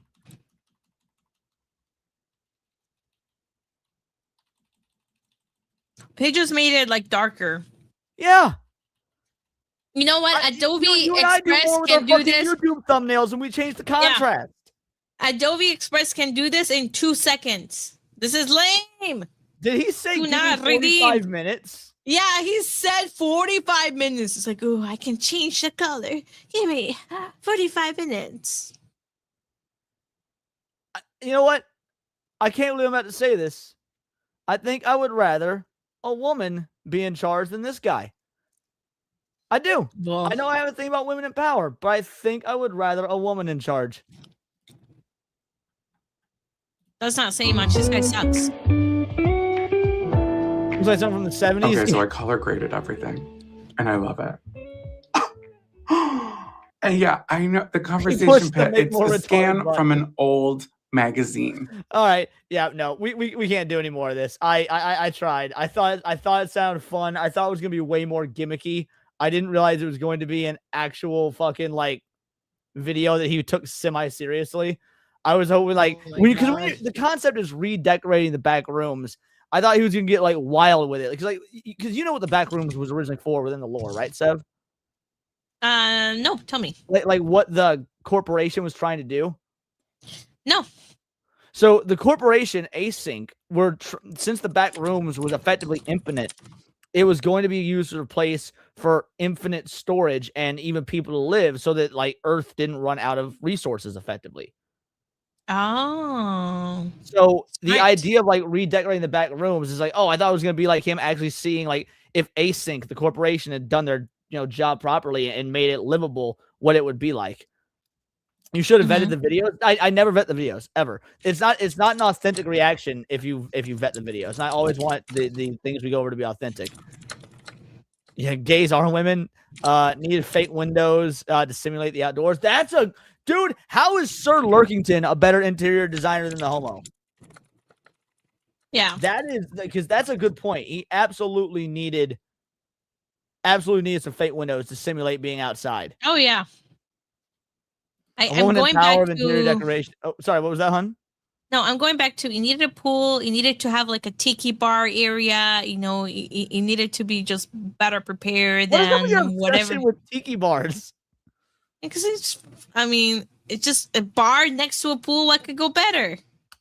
I'm biased against those because that's how I got drugged and robbed.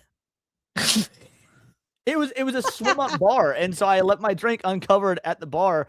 And it was like I'm already afraid of water as it is. I was convinced to get in this pool at this resort, and it had a swim up bar, and so I left my fucking double rum at the swim up bar, and I was around doing stuff in the pool, and when I swam back to it, someone had spiked my drink. That's how I got drugged and robbed. So I had ChatGPT fix what he did ish. I just had a different picture of a completely different picture of the back rooms. back rooms. Oh, whoa, that's way better. Why was this dude spending hours in Photoshop when you could have done this with AI in like 2 minutes? See, he could have done like this thing with like the grass here, like the font here. Yeah, like a bar area here, a pool, palm trees, like this, like the lighting and the carpet. Oh, this looks just so much better. Yeah, I love what the AI better. came up with. That's like unironically, that was way more enjoyable. Welcome home, TM. Never drink from a glass you left. Well, here's the dealio, Poker Race. I was under the impression, shout out, thanks for the follow over on Kick, Noxie. I was under the impression that only happened to women. Like I've never heard of a situation where a dude gets drugged because like you drug women so that you can like human traffic them or whatever. I never even would have considered that could have happened to me. Did they rob me on his back rooms for Jenny? No, they robbed me of well over $400 in my wallet plus my debit card, and yeah, it was a bad time. How was the Backrooms movie? It looks stupid. It depends on if you're a fan of the Backrooms lore or not. Like it was, I keep telling people the same thing: good, not great. Like the Backrooms movie was good, but not great. I wanted it to be great because I'm a massive fan of the Backrooms, and it's worth watching in theaters on a $7 Tuesday. The sound design is immaculate. The story is good. It's just not the story that I would have gone with if I were doing a Backrooms movie. They make it less about like the company async and all that, and about these two new original characters that like have kind of a human story to them. And I like more like the corporate, the nameless, faceless corporate stuff. So all in all, like it's worth watching. It's got a lot of good ideas, beautiful cinematography, very creepy imagery. The eerie empty space doesn't quite impact me. So, excuse me. It's not just the eerie empty space. It is the idea that this eerie empty space is alive, and it's this cosmic horror idea of it slowly eating away at your humanity. And there are like entities and monsters within the back rooms. Not that those are really play a huge part in the movie. I've been roofing a bar. You need to upgrade your hotness game, Leon. But that's what I was saying. That's what happened to me. Yeah. At least it isn't a Hollywood movie. And again, I don't want to knock it. I don't like. I love the Kane Pixels, Kane Parsons Backrooms short films that he has had on YouTube. I've seen all of them. I think they're fucking fantastic. And so when he made this movie, like you could tell it's the movie he wanted to make. I just think it's a little bit uneven because he this is my theory. I don't know if this is what happened. This is my theory. Because he is so used to making short films, like anywhere from 10 to 40 minutes. This is a nearly 2-hour film. And because of that, it's got some pacing issues.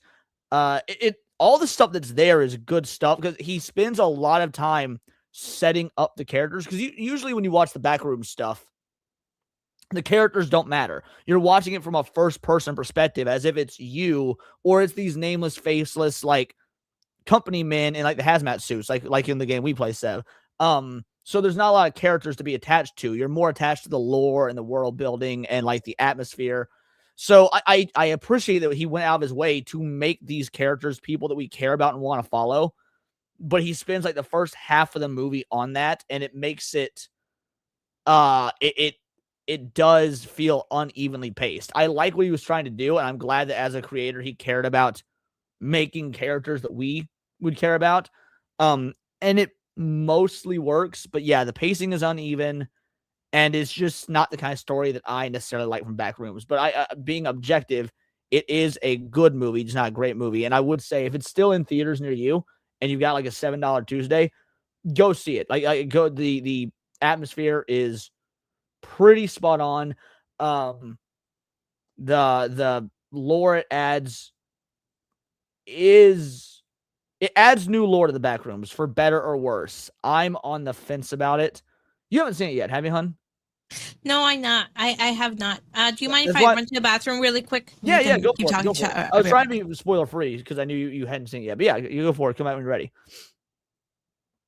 Halloween, we get Zombie Leona. That'd be funny. Sounds like it was originally going to be a YouTube short series and a movie, but I haven't seen. No. This movie has been in the works for like 3 or 4 years while he was still putting out his shorts. So he was working on this movie at the same time as he was working on all of his other short films. So yeah, no, it wasn't supposed to. It never at any point started off as one of his shorts. I think Kane has an incredible future. I think Kane has got an incredible future ahead of him as well. I do. I think that like this was his very first real movie, his very first real film. It's obviously he's incredibly talented because of the short films. He cut his teeth on that. But there's a difference between doing short films on YouTube and doing an actual like movie. And he did a very good job for a 20-year-old director that has never done a real movie before with a $9 million budget, by the way. $9 million. That is fucking bananas. Yeah, I think Kane has a very good future ahead of him. As long as he doesn't go the route of like jumping into doing $250 million productions and stuff like that. You get like there's been a lot of directors that have cut their teeth on something small, then Disney will snatch them up and put them in charge of a $250 million movie, and it just doesn't fucking work. So if Kane is able to keep his wits about him and be like, hey, I want to do the movies I want to do, I want to keep the budgets down. All of that is what will carry him into the future. And I do want to see more. And the movie ends in a way that it doesn't sequel bait. By the way, I'm not spoiling the ending, by the way. I'm just talking about, just so you guys know, in case you were worried, I'm not spoiling the ending. But the way the movie ends is not sequel bait, but it leaves open to other films within the Backrooms narrative, like making it more of an anthology. So that's why if a sequel comes out, I will see it, because it's entirely possible the sequel will give me more of the Backrooms kind of things that I love, because it very much left it open for anthology storytelling within the Backrooms mythos. So it was good enough that he earned my trust for a sequel. While I prefer the short films he does on YouTube, it was still good enough to earn my trust for a sequel. And I think that is, in and of itself, should tell you enough. All right, let's see. Did I miss any comments?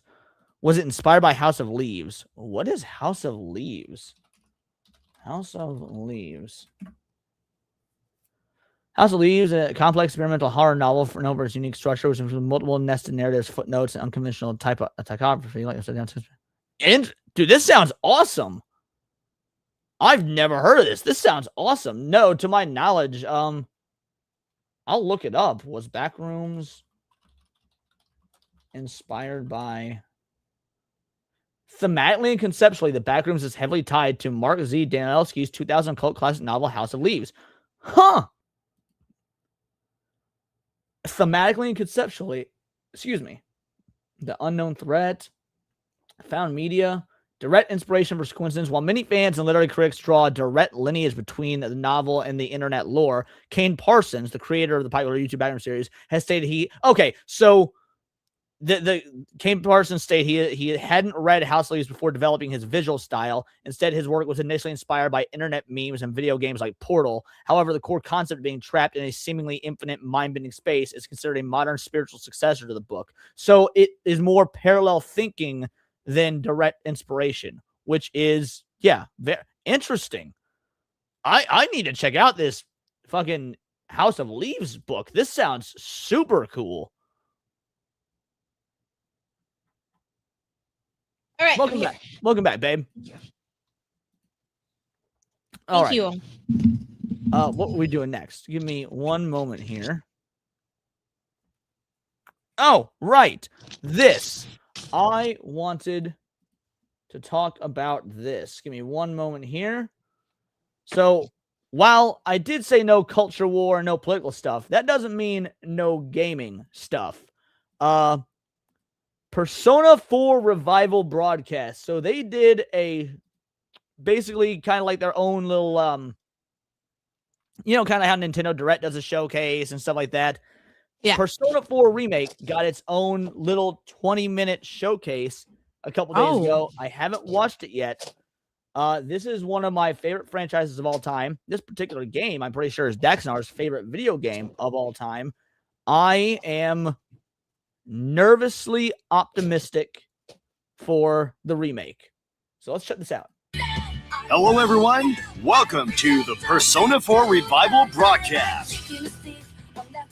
This program introduces Persona 4 Revival, launching on February 18th, 2027, or P4R for short. But first, let's talk about the Persona series. Honestly, I like the visuals in the remake. They look just like the PS2 ones, but like rounded in a way that's more, it fits with modern graphics. Like they kept the art design, the art style, and art direction, but just literally upped the graphics. I think that's how you should do this. Dex, that looks pretty cool. Favorite RPG for sure. Gotcha. Yeah, they screwed up the last couple Persona games. Last couple. What do you mean last couple? I have not played the 3 remake. I own the 3 remake, but I haven't played it, so I don't know how they screwed that one up. I have heard fans say they did, but I don't know how they did. I actually plan on doing a replay of the original Persona 3 and then playing the remake right after to compare them. But what other ones do they screw up? When I need, you can't just say they went woke with them. I need you to explain. Like, just saying they did thing does nothing for me. How? Oh, the art looks good. Yeah, I think the art looks great.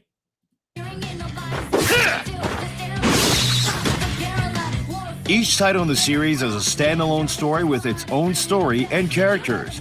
Each can be enjoyed without needing to play in order. Persona 4 specifically is set in a quaint rural town. It boasts enduring popularity both domestically and internationally thanks to its catchy elements and pop atmosphere. The upcoming release of P4R is a full remake of the fan-favorite title, Persona 4. Whether you've played the original or not, we'll be sharing plenty of details about what makes P4R special, including its exciting new features. So be sure to stay with us until the very end.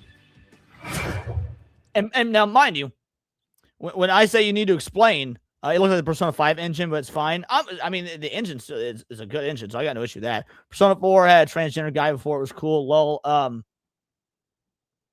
Trying to think, who's the transgender character?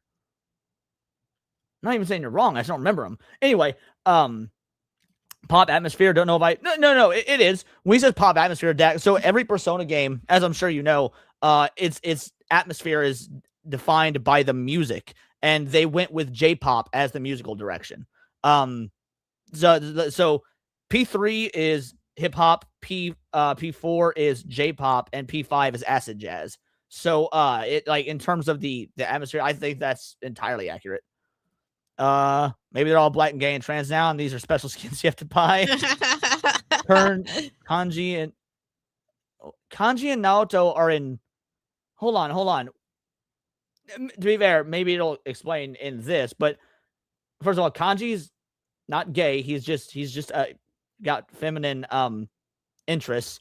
Naoto, the whole big reveal is that Naoto is, actually a girl, but it was never gay or trans or anything like that. So when you say they turned this, like you're just saying shit without proof. See what you mean? Musical atmosphere. Yeah, I guess I was thinking about the vibes and the hanging. Yeah, no, that's not. Yeah, I get what you're saying now. But Naoto was not trans. Naoto was never trans. Like the whole thing about Naoto's character was she thought she had to pretend to be a boy to get ahead in the police world. But her whole character is coming to acceptance that she is a girl and that she can be a girl and still exist in the male-dominated world of detective work. That's not anything to do with trans. I'm just talking about. Yeah, what up? How you doing, Andrew? Yeah, Andrew is also a huge Persona fan. I hadn't watched the new Persona 4 event yet, so we're watching it right now. The game takes place in the rural Japanese town of Inaba. The protagonist, a teenager who has just moved to this peaceful town, would really show up here. He did not have gender problems. First of all, it's not he. Naoto is a she. The big reveal is that Naoto is a she. She was pretending to be a boy because she thought that only dudes could get ahead in the world of detective work.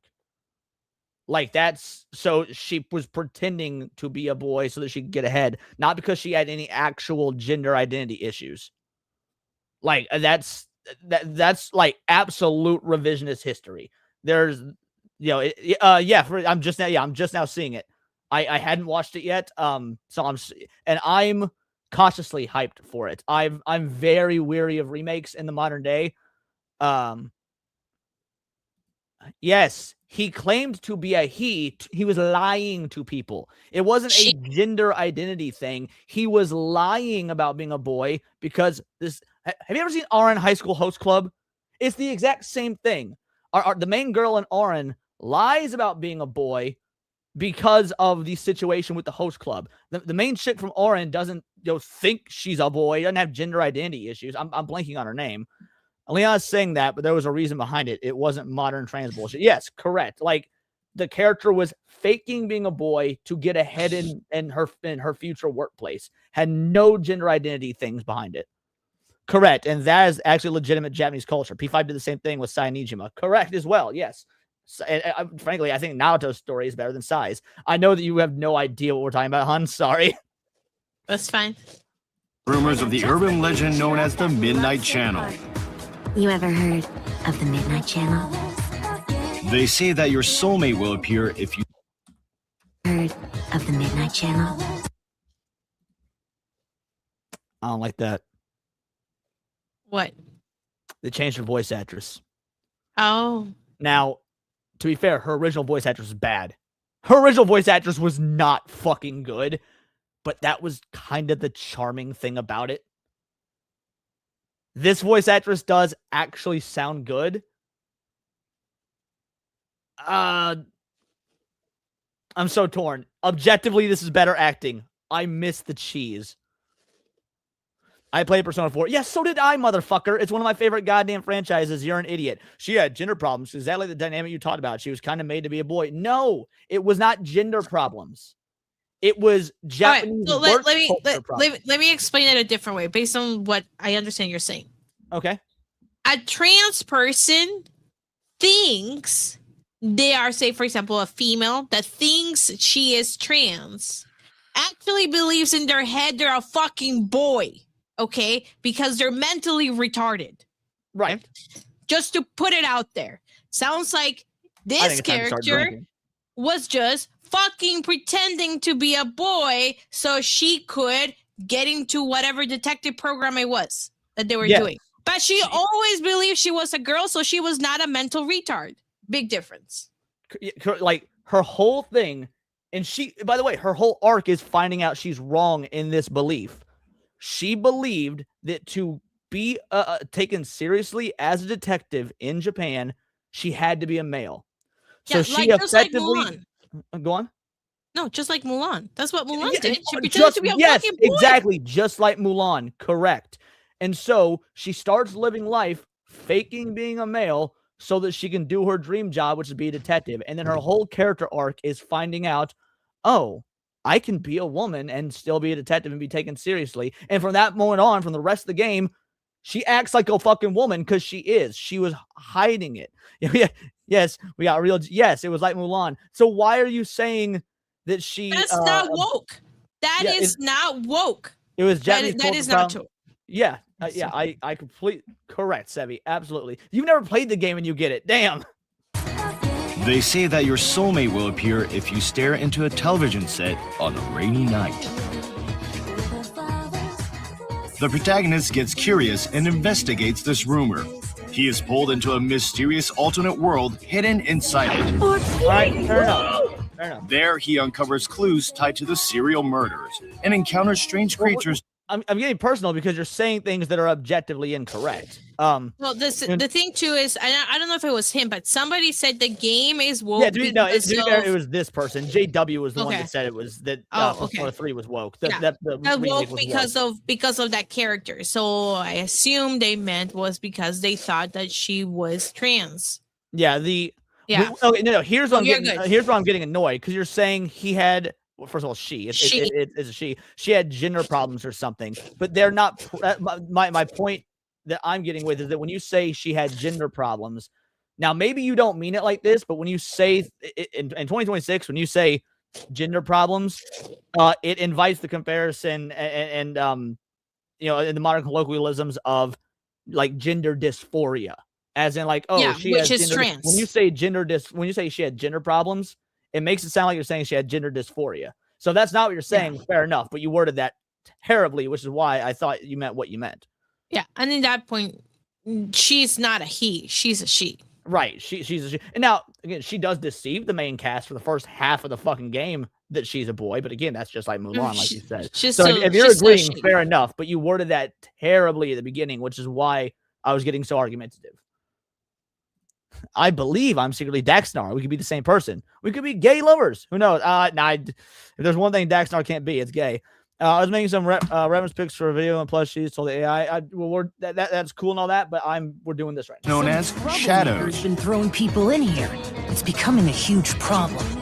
They attack anyone who enters this other world. I couldn't tell if Teddy's voice actor changed. They attack shadows. Been throwing people in here. It's becoming a huge problem. Yeah, I think they changed. Did they attack all anyone? The voice actors? Because it sounds like Teddy's different too. One who enters this other world.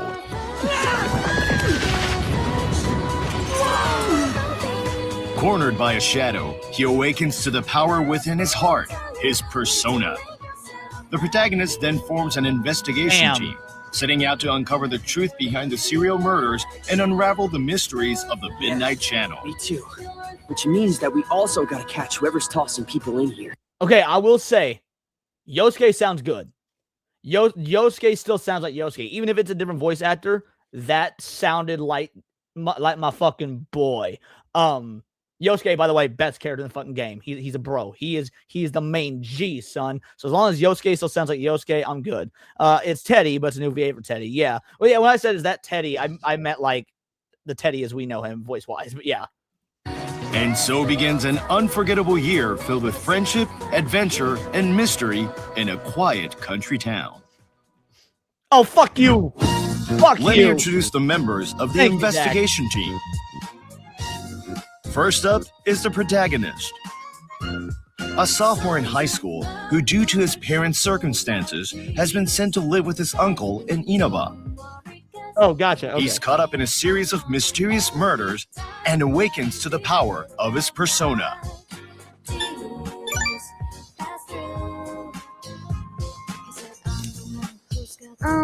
Big bro? Also, when I said Yosuke is my boy and he's the best character, technically he's second best. He's the best character that's on your JRPG team, but your uncle, I'm blanking on his name right now, but your uncle is actually the best character. Say his name, Narukami. I mean, really? Best? I mean, yeah, I would go Kanji over you. Kanji's whole story about as manly as now. Oh yeah, Kanji. I'm worried they are going to change. To be fair, I'm very worried they're going to change Kanji's story. I hope they don't, because Kanji's whole story is so like he's this rough and tumble fucking like biker guy. Beats up biker gangs. He's a hoodlum, the whole nine. His family owns a seamstress company. And behind the scenes, when he's not like going out and beating up hoodlums and shit like that and skipping school, he's like doing sewing and like playing with plushies and stuff like that. But it's very much like this dichotomy of you can be a manly man and still have these feminine interests. Yes, thank you, Ryotaro. Kanji's story is excellent, and again, throughout the whole game, there's a running joke that everyone thinks he's gay, but he isn't, and I'm worried they are actually going to make him gay in the remake. Oh, I hope not. Yosuke Hanamura, the protagonist's classmate. Cheerful and reliable, he considers himself as the team's strategist. As the group's moonmaker, he helps steer discussions and piece together clues during their investigations. Let's do everything we can, partner. Chie Satonaka, an energetic girl who sits next to the protagonist. Friendly, passionate, and driven by a strong sense of justice, She awesome. loves kung fu movies and meat. Excuse me? Another fried rice with extra meat, please? Yukiko Amagi, the Yukiko protagonist's is classmate overrated. and Chia's childhood friend. She is the only daughter of a long-established inn and a standout figure at school. She's responsible, but she also has a bit of a spacey side and often leans on Chia for support. I want to wear these instead. Look, I even get a Chie off nose my guard. screen. No, really, Rise over Chie, bro, dog. Okay, you know what? We can both agree that Yukiko is overrated, right? Right, Andrew? We can agree that Yukiko is overrated. And yes, okay, Yukiko does have the best laugh. That is true. In addition to the investigation team, you'll meet many other unique characters. How do you take yours? Perhaps I'll pluck that head right off. One of them is the mysterious Marie. By the way, Marie supremacy, Andrew. Marie supremacy. This was who I went the relationship route with in my most recent playthrough. Just saying. She may seem unfriendly and aloof, but in reality, she has a curious and outgoing personality. It seems she has some secret hobby she can't tell anyone about. Why do you need to spend youth, though? Don't you have anything better to do? Now that I'm getting Just what kind of people will you meet, and what kind of relationships will you build? Enjoy the personal stories that unfold in Inaba City. Well, guess I gotta go smack those muggers around, huh? That was Kanji. During his year in Inaba, the protagonist moves between two worlds, creating unforgettable memories while pursuing the truth behind the case. Actually, Tiger King says Sevi is totally into this. As much as Sevi loves E33, I think she would love this game. I'll give it. I'll try it out. E33 again is mechanically and so again, aside from dodging and parrying, is not in these games. Other than that, they play almost identically. In the real world, he lives the life of a Japanese teenager.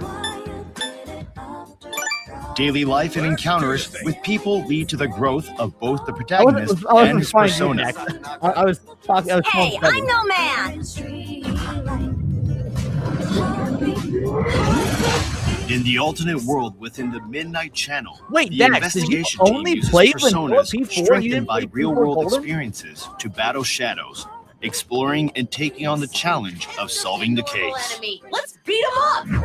Hold on. And taking on the challenge of So you see the way he's Real-world running through right here. experiences. Like this is just like E33. There's no random encounters. Like just like E33, you can either run Mhm. into them or you can do like the attack to get advantage. to battle shadows, Yeah. exploring and taking on the challenge of solving. And then here they're all on the line. You've got your attack, which this is like basic attack, like what would be in E33. Persona would be like skills, items. So it's the case. yeah. They've even got the shield. Let's beat him up.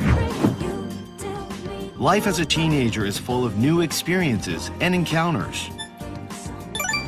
From school activities and events to after school, there are countless ways to spend your time. Let's play hide and seek. You're in. Oh, dude, the soundtrack kicks Studying, ass.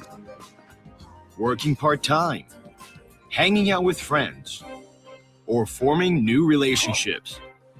Inaba's Is it Fox? abundant nature also offers What'd you say? experiences unique to the town. Forming new relationships By with interacting the and fox. deepening Yes. your bonds with the townspeople. So this is one thing that this game has that E33 doesn't. That man, I hope they take from it. When Claire Obscura makes a new game, I hope they take this. So you know how you build the relationships in your camp with your teammates. Yeah. This game does that, but also has NPCs you do it with as well. So you get like even more power ups and whatnot. So you build relationships with characters outside of your team that like gives you more and more advantages and more story beats. Oh. And it's honestly my favorite aspect of the game. The dungeons and stuff are fun, but my favorite part of the game is slowly raising all of the NPCs and your party members' social ranks to make all their stories unfold. Oh, okay. You can build your social links. Yeah, of course it is. As your bonds grow stronger, your persona abilities will improve. You'll acquire skills that give you advantages in battle. I And your agree power with this to fight entirely. in this other world will grow. Oh, Except by for the way, Ryuji. Ryuji's I best was persona All character voice ever. acting in this title has been newly recorded, and not only the main story. Each social link and new event will be fully voiced. We hope you enjoy the That's awesome. So in the original game, some were voiced and some you just had to read. They recorded dialogue for all of this. Is awesome. even more captivating encounters and daily life. Tempted to make it my own. As you gain more experience, the protagonist's social stats will be refined. Depending on these parameters, the part-time jobs you can take on and the range of social links you can have will vary. Who you meet and what you do, your choices will help the protagonist grow. The alternate worlds depicted on TV take on various forms. The shadows roam these realms. Your mission is to explore these worlds, battle the shadows, and rescue missing people. You all came to rescue me? If you attack when the shadow is off guard, you can start the battle with a preemptive strike and gain the upper hand. Okay. You can win it! On the other hand, if you are attacked by a shadow, they will strike first, so you must be careful. Oh crap! 2 enemies! They're attacking us first! A new guard action has been added in this game. That's You can guard against interesting. I don't know how I feel about that. I feel like that'll make it a bit too easy. Then again, if it's like parrying in E33, I'll suck at it. So I'm guessing it might be more like parrying. attacks and strike while the shadow is flinching. Or avoid combat altogether. Use strategy to navigate this alternate world. Battles are turn-based command battles. If you hit a shadow's... do we really need a P1 and 2 remake though, Andrew? Because like the way, yeah, and yes, you're right. Persona 4 is already easy. You were correct. But like Persona 1 and 2 are basically just Shin Megami Tensei games. Persona didn't really find its identity until P3.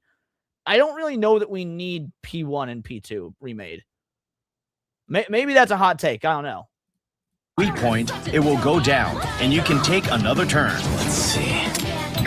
Persona. Furthermore, if you knock down all the shadows, you can initiate an all-out attack, dealing massive damage.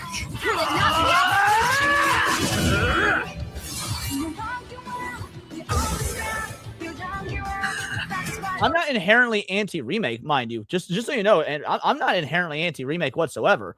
I'm anti-remake when it's not actually a remake, when it's a completely different game that's being called a remake. I think the Spyro Reignited trilogy is among the greatest remakes we've ever gotten because everything is effectively exactly the same, but with newly recorded audio, better graphics, the whole nine. P1 and P2, they're not really Persona games. Like they are, but they're more Shin Megami Tensei than Persona. So I feel like remaking those, you would have to effectively completely build new games. In this game, new features have been added to this turn-based battle system, evolving into an even more exhilarating and intense battle experience. I did not know that. You send flying on a shadow afflicted with a status ailment to spread that ailment to nearby enemies.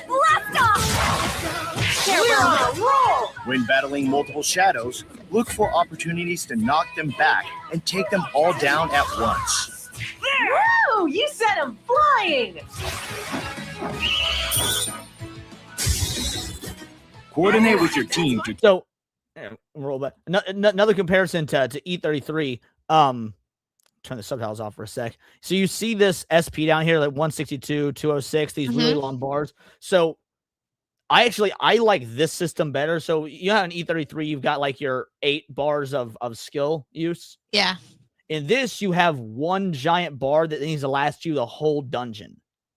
Instead of it refilling every battle. Now, of course, you can use items and stuff to refill and whatnot, just like you can in E33. But like basically, the reason the numbers are so big, you go through the whole dungeon with that limited. So you have to really balance how often you use your skills versus how often you use your basic attacks.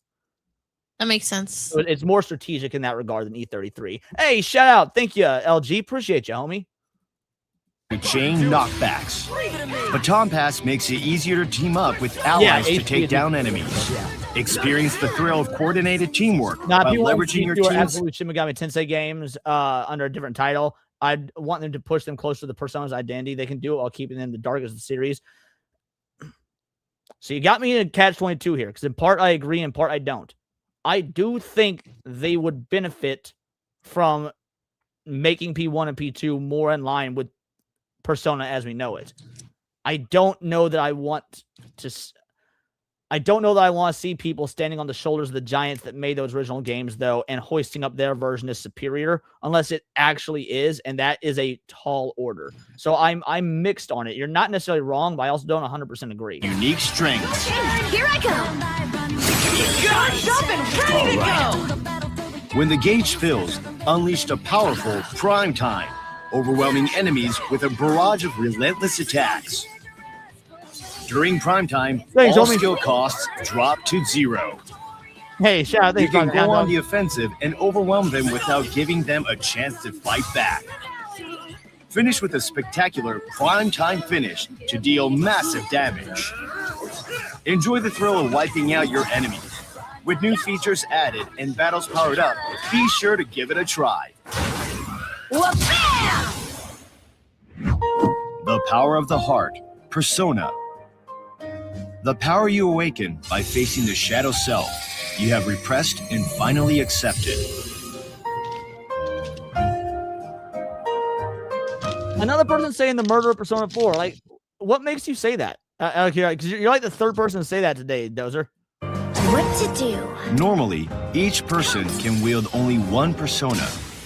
But with a special ability known as Wild, the protagonist can freely switch between various personas.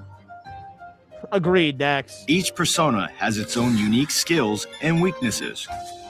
And by switching between them to match the characteristics of your shadow, you can gain the upper hand in battle. Let's see.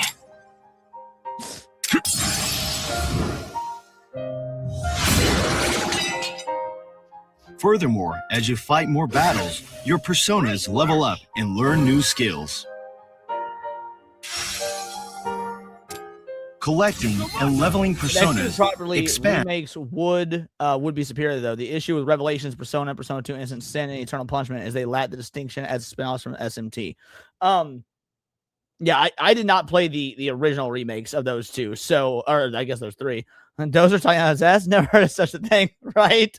And yes, that's the caveat if executed properly, and that is my worry. I think we've seen more bad remakes than good remakes throughout video game history, by the way. I'm not just talking about like recency with Resident Evil and whatnot. I think throughout video game history, we've seen more bad remakes than good remakes. So I would be hesitant about them, but I'm not against it if done properly, but man, I would really have to see it. Answer strategic options. Jack Frost! The Velvet Room is a special space accessible only to the protagonist. Welcome to the Velvet Room. Here, you can perform persona fusion to combine the protagonist's personas. Combine various personas through trial and error to create your very own ultimate persona. There. Sorry, it was getting itchy. The wig was getting itchy. I had to take it off. You're good. The game stories are all self-contained in the games. Other side games are canon but not required, like music game. Yeah, the Dancing Through Starlight and Dancing Through Moonlight or whatever, fighting games, Warriors games. Yeah, all Persona games are canon. They're brilliant about that, but you don't need, again, they're all independent as well.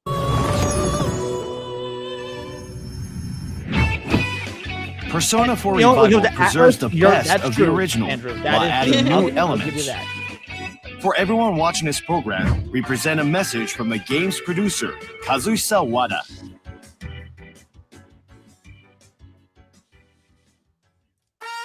Hello.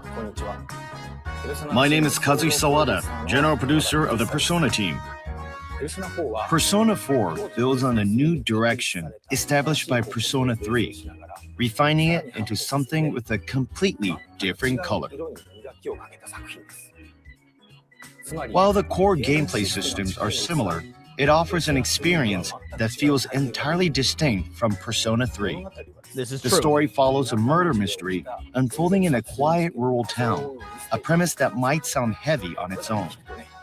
But paired with warm, endearing characters, the bonds they forge, a vibrant yellow color palette, and an upbeat, energetic soundtrack, Persona 4 becomes something truly one of a kind. Like, there are very few games that's music hold a torch to Personas. Like, the only ones I can think of off the top of my head are Sonic and Zelda.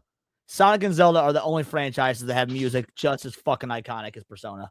Coming-of-age mystery unlike anything else. Even nearly 20 years later, it continues to be loved by audiences all around the world. That's exactly why we wanted to bring it to even more players using the expressive power and accessibility of the modern Persona series. At the same time, we aim to preserve the original experience while bringing the Persona 4 people remember back to life in an even more vivid way. With that vision, we began development on Persona 4 Revival. Throughout development, what we valued most was faithfully delivering the atmosphere players felt back then. The pastoral charm of the rural town of Inaba, the everyday conversations with friends, and the gradually unfolding mystery and human drama. All of these elements form the heart of the experience, and we've carefully reconstructed them down to the finest detail. At the same time, the gameplay itself has evolved significantly to meet modern standards.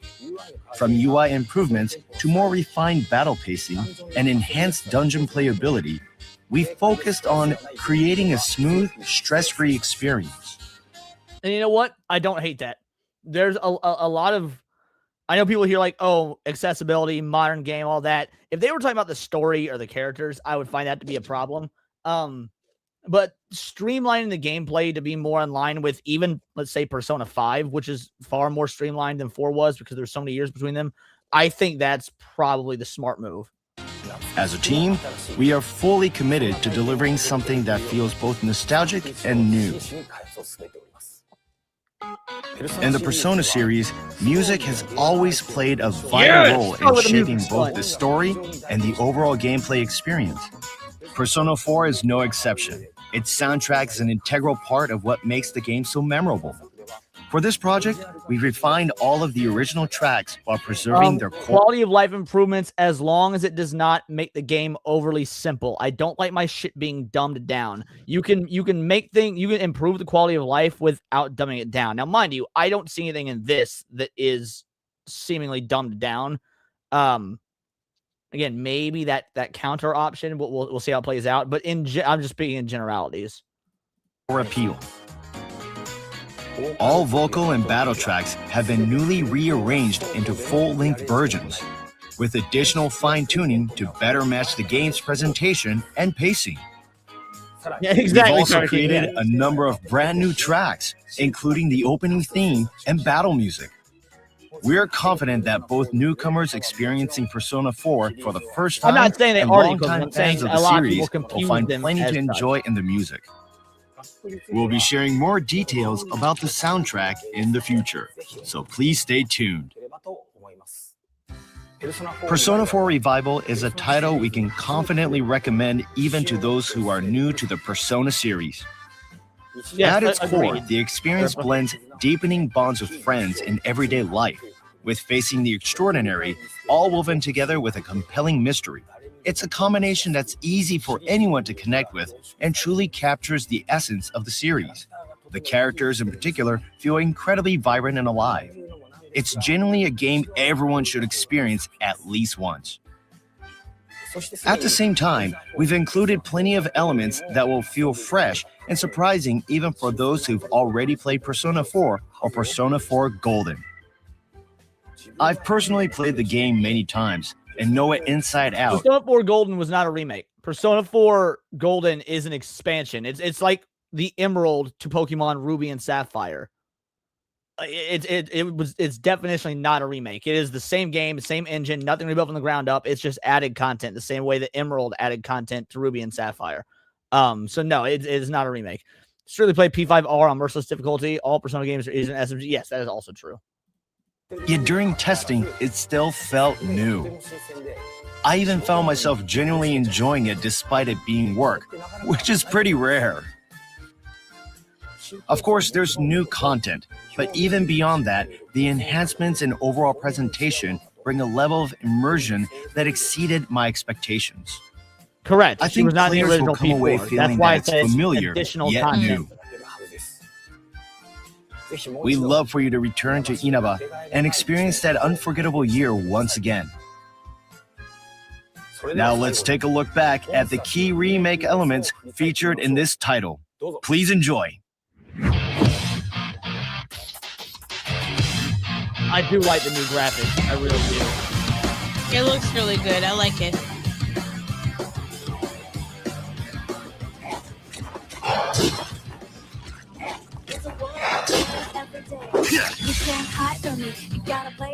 Get wrecked! Direct hit! Okay. All right. Just don't overdo it. Please, I'll be fine. Let's attack me now. Let's do this! Konohana Sakuya! How about it? Let's go! Go now! Try it! Last one! Let's end this! Here we go! Here's the fun part! Striker's excellent. I don't mean that in a jealous way or anything. Well, I was just having him try my bento. Besides, I'm more the I'm advisor one type, trophy you away know? from the plat on Striker. You It's should make so a flower fucking too, hard. big bro. Persona 4 Revival will be launching on February 18th, 2027. And just so you know, honey, I will be playing this while we're hanging out. Just say I will be losing myself to this game for at least a week. Just prepare yourself mentally for thankfully it's after Valentine's Day. Oh my god. Evan with a 5-banger. I have zero concerns about Persona 4 Remake if the localizer issue didn't exist, but the localizer thing makes me very concerned. That is 1000% fair. Yes. Localizations of Japanese products being absolutely butchered are a fair concern. That in fact so far is the only concern I have. Again, and that ties back to like, oh, are they actually going to make kanji gay? Are they going to turn Naruto into a trans allegory? If that happens, that would be a thing done in the localization. Persona 3 Reload had no localization issues as far as I can tell. I can see no reason to worry. I'm overthinking like it. Nah, it does not matter. This is where I will not agree. Nearly every single JRPG in modern times, even if P3 is the exception of the rule, the exception of the rule proves the rule. I think it's absolutely valid to be worried about localization issues. Katrina Leon Dukakis has worked for Atlas. She is known for intentionally butchering localizations to piss off Westerners, like that, to piss off real fans. So no, I do grant that one. Thank you for the 5-banger, by the way. Well, I'm totally in. We hope you enjoy an irreplaceable year in a peaceful country town.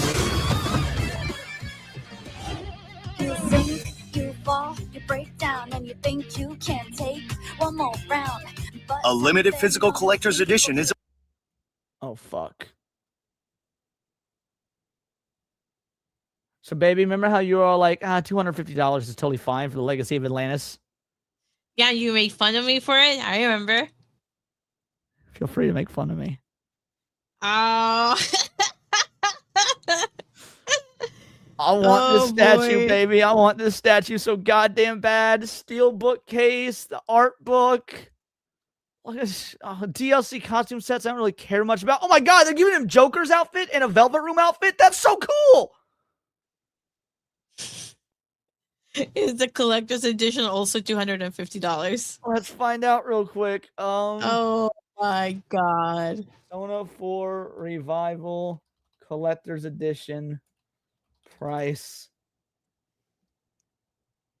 Yep, sure is. $249.99. Yeah. Shit. Oh my god. So here's the dealio. I will not make fun of you anymore for your thoughts on your Tomb Raider Collector's Edition. Because Wow. this, I get it now, babe. I get it. Available for pre-orders. Please check with retailers for more details. Something stuck in your gut. Something telling you you cannot give up. So, yep, that was the showcase. I'm not worried if I see an issue with it. I'll play it. I'll be first called out, but I'm not tripping about it. There's no, to be fair, I'm not tripping on it. I'm just saying it's something to be wary and cognizant of being a possibility. I think it is a fair concern to have. Now, obviously, the concern alone is not enough to keep me from playing the game. I'm stoked for this. Better get it before the scalpers. Yeah, you're telling me. So yeah, if it happens like you, I will call it out at 100%. Right now, I don't see anything localization wise or whatnot that will make me worry. It also doesn't come out for almost another year. More information is going to come out and we'll go from there. But as it currently stands, I'm 95% on board with this, 5% worried. I think 5% is fair. I don't know if you got thoughts on at least that aspect, Sebi. I think it looks pretty fun. I mean, I didn't see anything that like was screaming trans or anything like concerning. So I mean, it looked pretty decent. If they were pushing on that, I would have assumed it would have been in the trailer somehow. Yeah, I think so too. I don't think that, like I said, while I'm worried they will do it, and here's the thing. Andrew is correct in that Atlas, at least to my knowledge, has not pulled shit like that, like Resident Evil has, for example. Resident Evil, the remakes, they cut sexual jokes, they cut flirting, they cut out playfulness, what could be perceived as misogyny, stuff like that, and they've done that over and over. They've done that in every single remake thus far. Nothing I've seen from Atlas has done that, so he is Andrew's right in like this particular instance, but also we're not in the same world now as we were even 3 or 4 years ago. Yeah. Localization is something that I harp on all the time.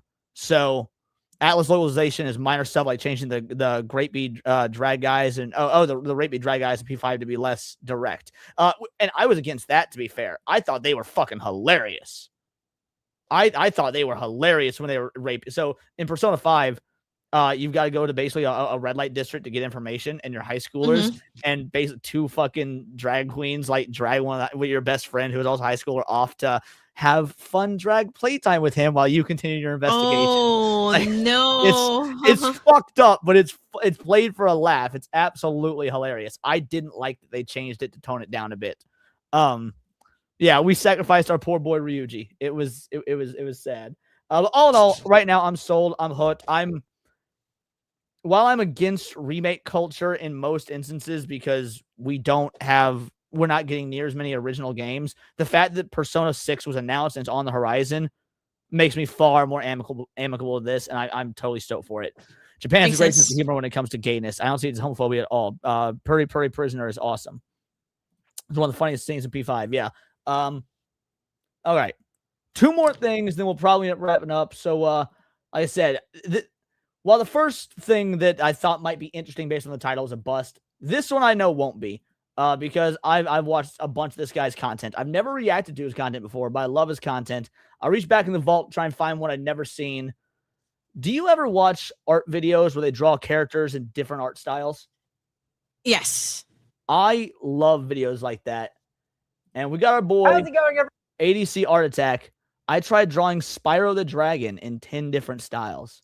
Oh. I just want to see what cool art shit he can come up with, what styles he chooses.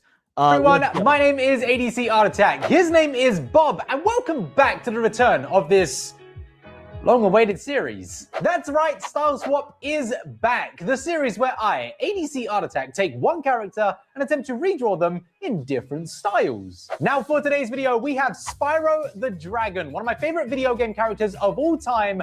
And there are the 10 styles that I am going to use. Okay, so obviously the original style, so we have a point of comparison. A Cartoon Network style, a Pokemon style, a Tim Burton style, a Dragon Ball Z style, a Disney style, a Five Nights at Freddy's style, a Power World style. I'll be very interested as to how he makes that differentiated from Pokemon. Guest star, I don't know what that means. Maybe he has someone else come in. And then gross, Has Been Hotel. All right, that's the only awful one, but maybe at least Spyro look cool. All right, let's go. That I am going to try. Well, we still have the Leaflit video, but now take a good look at these styles because I have a task for you. I want you to leave a comment down below right now letting me know which of these styles you are looking forward to the most. All right, babe, which one are you looking forward to the most out of all these styles? The Pokemon one. I knew you were going to say that. And you probably know exactly which one I'm most looking forward to. Dragon Ball. Yep, we know each other so well. It's like we were made for each other. Then at the end of the video, I want you to edit or re-comment underneath your comment, letting me know which is your new favorite. Now, before we get started with today's video, I have a very special surprise for you and something that I've never done before. At the end of this video, there will be some full versions of some of these styles that I create in today's video. So don't go nowhere, or you'll miss out. And it will be really sad. So, starting things off, I have to draw a grid. Ooh.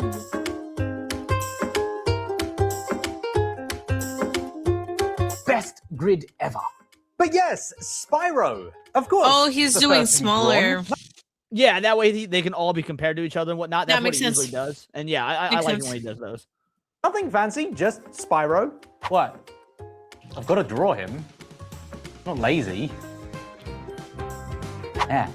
You probably recognize this drawing as it's the one I created in my previous cheap versus expensive video. I figured as you were denied a quality work of art there, I'd disappoint you again. Look at him. He looks so cute. Yeah, the Tim Burton one I think will be... All right, enough messing around. Spyro is done. And he looks fantastic. This is going to serve a great benchmark and a great reference for us going forward. So, with that said, moving on.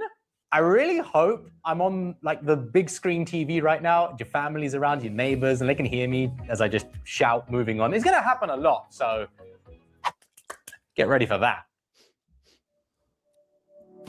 I won't lie. Now, Cartoon Network's interesting because I wonder because Cartoon Network didn't really have one distinctive style. Like, yeah, Johnny Bravo and Dexter's Lab look similar to each other, but those look kind of different from Powerpuff Girls, which look kind of different than like Cow and Chicken or something. So I wonder what he means by a Cartoon Network style.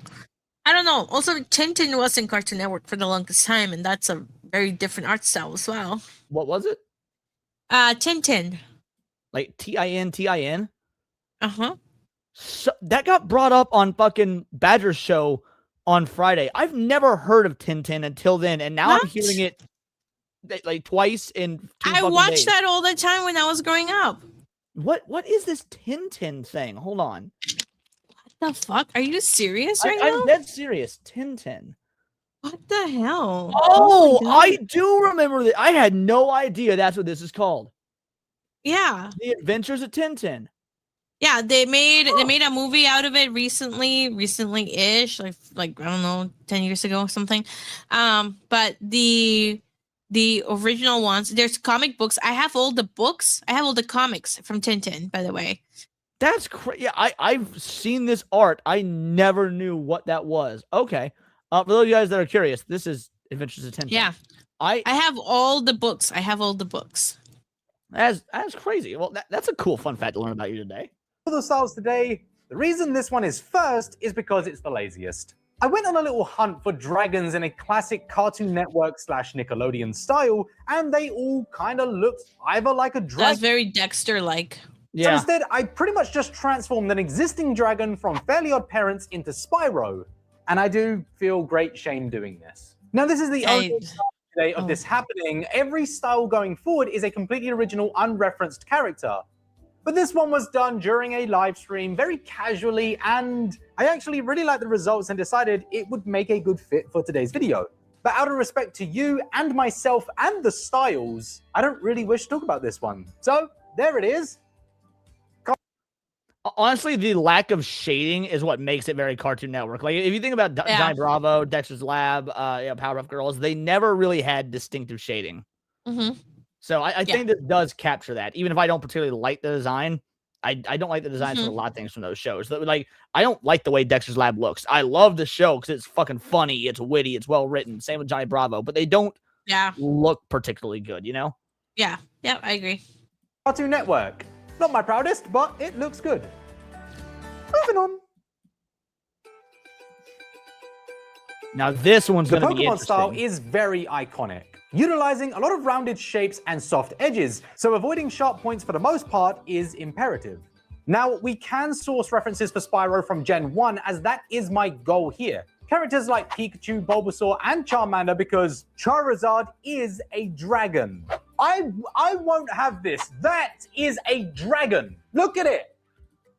It's dragony. And that is basically the same, just not as cool. So I went for the not so cool option because I don't want to upset. Yeah, I love Johnny Bravo. Now, when it Johnny comes Bravo to inking, made me laugh so hard. Use isn't really important. Unlike many of the styles here today, Pokemon isn't heavily reliant on the colors nor the inking to carry it. The character designs themselves is what makes a Pokemon character. A point we will discuss later on. So when you color, don't worry. Keep the palette soft, avoid harsh shading if you can, and surprise your friends with your very own Spyro Chew. I think the face needs to be a little bit rounder, but it's pretty close. I like it. Yeah, I agree with you. I think that, like, 'cause you've got kind of this hard angles here, which I think are very Pokemon. The eyes are spot on, and the way you did the coloring, I think is actually more like the OG Gen 1 Pokemon cards that looked almost painted, you know? So I think that's a pretty... Yeah, I think that if Spyro were in the Pokemon universe, that's probably what he would look like, more or less. Yeah. Do you like it? I think this one looks fantastic. I think it captures the heart of Pokemon very well, and it looks like a legitimate character. But hey, I'm not the biggest Pokemon fan. I was going for Generation 1. Let me know what you think. What up, Nats? Okay, yep. This is gonna be the most voted. You guys really love Tim Burton, and rightfully so. This style is immaculate. In my opinion, the most... If his wings aren't all torn up, he failed. If you're doing a Tim Burton style for a character that's got, like, dragon wings or angel wings or demon wings or whatever, they've got to be, like, ripped and torn. Most recognizable, but also the easiest to master. And that's important. If a style is easy to learn, then it's pretty amazing. In order to make this style work, we need to turn up that creepy setting. Now, I added a slight twist to the neck. I don't know why I did this, but I like it. I think it looks really good. But when doing the inking, keep it thin. A shaky hand is your friend here. We want things to look off.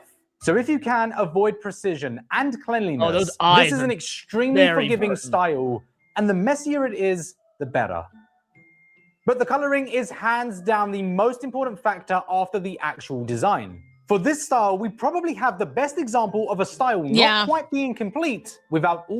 Who are you saying you had a Rock and Hound Dog or the video? No, the Pikachu being gay thing. I mean, he did, We saw that. Anyway. It was stupid. Parts working together. As you can see, while I layer that base color, fucking rips in the wings. Yeah. The style is kind of lost with this palette. Burden's style is heavily reliant on a warm grayish blue palette. I personally like to add a little bit more color, but overlaying with the grays drops that saturation and gives back a little bit more of that uneasy appearance. The sort of sickly style that we are looking for. I love this. I like this one. This is that my one's favorite so awesome. far. Having his like scales be patchwork is a really nice touch. I love the Tim Burton style no matter what I do here. It's very hard to mess up this style. It's a very easy style to work with, and I think it looks great no matter what it is you're doing. But it better not be the favorite. Dragon Ball Z. Now this is gonna be weird because Dragon Ball has dragons and dinosaurs, and they look completely different. And I don't know how he's going to do this. This probably won't be much of a surprise to many of you, but this is like my favorite thing ever. I love Dragon Ball and have been creating Dragon Ball artwork for around 25 years. So I think Sevi, do you want to explain this comment? That style looked like Beetlejuice animated style. I mean, are they talking about Tim Burton? Yeah, exactly. Tim Burton created Beetlejuice. Exactly. So that's why it would look like Beetlejuice animated style. Yeah. So you're correct. I've got a hold on this style. A couple of key points to note. While there are dragon characters in this show, they come in varying styles. So in figuring out what it is that I wanted to do, I chose a more humanoid approach, something that the general public would look at and recognize as a Dragon Ball character. The style is really not complex. Ultimately, it comes down to just a few things. Firstly, the eyes. Keeping that very iconic style is very, very, very important. Couple that with some minor line work around the image and the straight edges framing the face, it's really not a style that demands too much. But as for the coloring, if you want to capture that Dragon Ball Z style, you have to learn this. Cell shading is the only way. 2 colors side by side, no blends. But more than that, the positioning of these shadows is crucial. The triangular highlights / shadows on the cheeks, the sharp and straight bends of the shadows, the third tone being small yet powerful enough to add 3 dimensions. The biggest issue I see in people trying to replicate the Dragon Ball style is their coloring technique. Taking your own artistic license to these characters is great, but if you truly want to capture that authentic Dragon Ball style, you have to do it the way it's done. Okay, so this learn is these my new techniques of favorite. coloring before you learn to draw. And in the end, you'll have yourself a dragon. Dude, Dragon Ball, even taking my bias for Dragon Ball aside, Dragon Ball Spyro is sick as fuck. That one is so cool. I would not throw hands with this motherfucker. Yeah, he looks like a Shadow Dragon from GT. He does. Ball character. This may be my favorite thing ever. Moving on. Now, this one is going to be a nostalgia trip to the right demographic because I've opted for a classic Disney. In my opinion, modern Disney isn't that iconic of a style. We have fantastic Disney films, don't get me wrong, but the style themselves just don't feel iconic. Traditional Disney had a way about it, and my thought process here? Socks. No, I'm not joking. Where did that come from? Socks. I can't explain it, but the nose looks like a sock. Now, there is more sock stuff, but I couldn't fit it all into this drawing, so you can view that at the end. Now, another feature that I find typical in this style is the soft, exaggerated facial structure, one that allows for an expressive movement. But inking also feels like a key factor. Due to the old methods involved in animation, the line work wasn't always solid and in fact appeared broken. To be fair, I can actually name 3 fantastic modern Disney films. Coco, Tangled, and I mean, first of all, it depends on what you mean by modern, because when he's doing this, I mean, this was like legit old school Disney. So like the Pinocchio era, the kind of like Fleischer. It wouldn't have been Fleischer because they were a competitor, but like the old school Mickey Mouse. But Coco, Tangled, and Toy Story 3 is modern Disney. So yeah, it's Toy Story 3. More often than not. So I took that approach, very fine lining with a few breaks.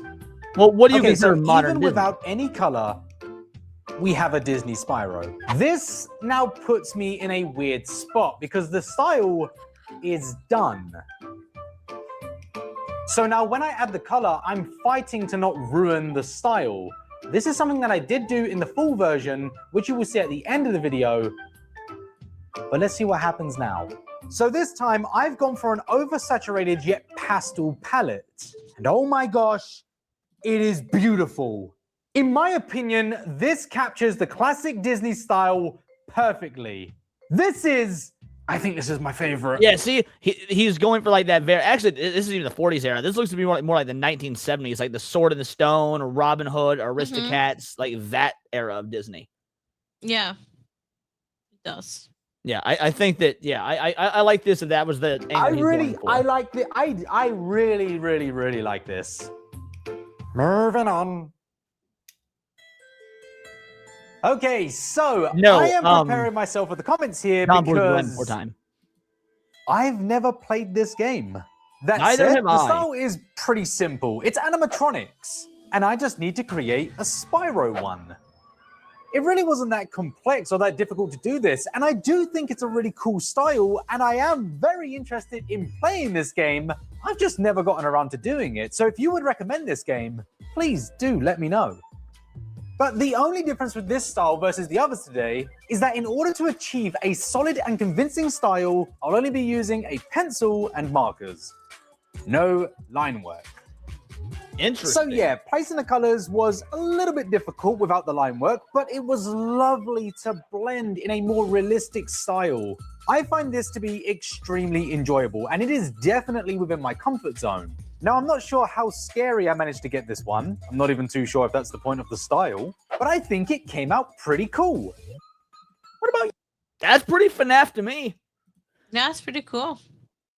I can't pretend I'm a FNAF fan. I've never played any of the games, although I admittedly actually do like the movies. Yeah, I kind of like. Are stupid. Are they stupid? I mean, to me, I'm not interested in jump scares. I want actual like atmosphere. There is no fucking jump scares in Five Nights at Freddy's. If you think that game is scary, then you have a lot of more issues that you should probably get addressed. All right. Moving on. Right, so it is time for Power World. Now, I know there's been a lot of concerns recently about Power World copying Pokemon, and in my opinion, I disagree. Let me explain. So here's my Pokemon Spyro. And as you can see, there are some similarities between this one and the actual version of Spyro. The colors are similar, the dragon, wings. Yeah, exactly. It's not scary. Keep that in mind, because here is my Power World version of Spyro. Okay, so I added stars to the It's pattern. the same one? Is this a bit? Different. Yeah, I think so. I can't tell you how excited I am. No, he was saying, but I don't think that's accurate though. Like, hold on. Pokemon to Power World comparison. Images.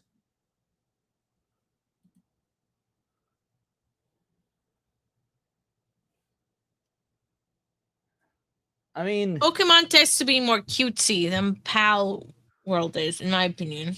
Well, I would agree with that. But if we're talking about like the general, like how the eyes are done, that does look pretty similar.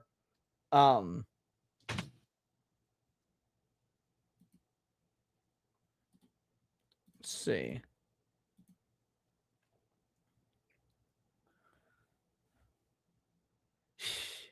Yeah, I don't know. That one is pretty hard to bunk. I'm gonna be real. Since I haven't played Power World, I couldn't really speak to it. Power World prefers more fanciness. I will say that. Yeah, that is true. For this one. So this is a brand new feature to this series where I will invite a guest star to feature in a 10-style swap video, providing their own original style to one of the characters. What is it, kitty? Today's one I am so excited for. A very good friend of mine and artist over on Twitch, Casey, has offered, make sure to go follow her on Instagram and Twitch, links down below in the description and the pinned comment. Do it now. Casey has generously offered her incredible art talents to provide us with a video. Guys, I haven't seen the video yet. I haven't seen the artwork just yet. So let's kick back and enjoy what Casey has made for us. Hello everyone, my name is Casey, nice to meet you. I'm a streamer and illustrator based in Slovakia, and I'm super excited to be part of this video, especially because I like to call myself a variety artist, because my art style is quite fluent depending on what medium I use. My Instagram gallery less is into kind what of you're saying because you're a digital woman. art, You needed to speed it traditional up. art, acrylics, Yeah, what up, gouache, Jen? Nice to colored see you. pencils, work for streamers, emotes, Pokemon card paintings. And if you like any of that, feel free to join me either on my Instagram or on my Twitch, where I share my work live. Now, let's get to the work. For this artwork, I chose gouache, which is medium similar to watercolor, but more opaque. As I said, my art style slightly changes depending on what medium I use, but some key elements always shows.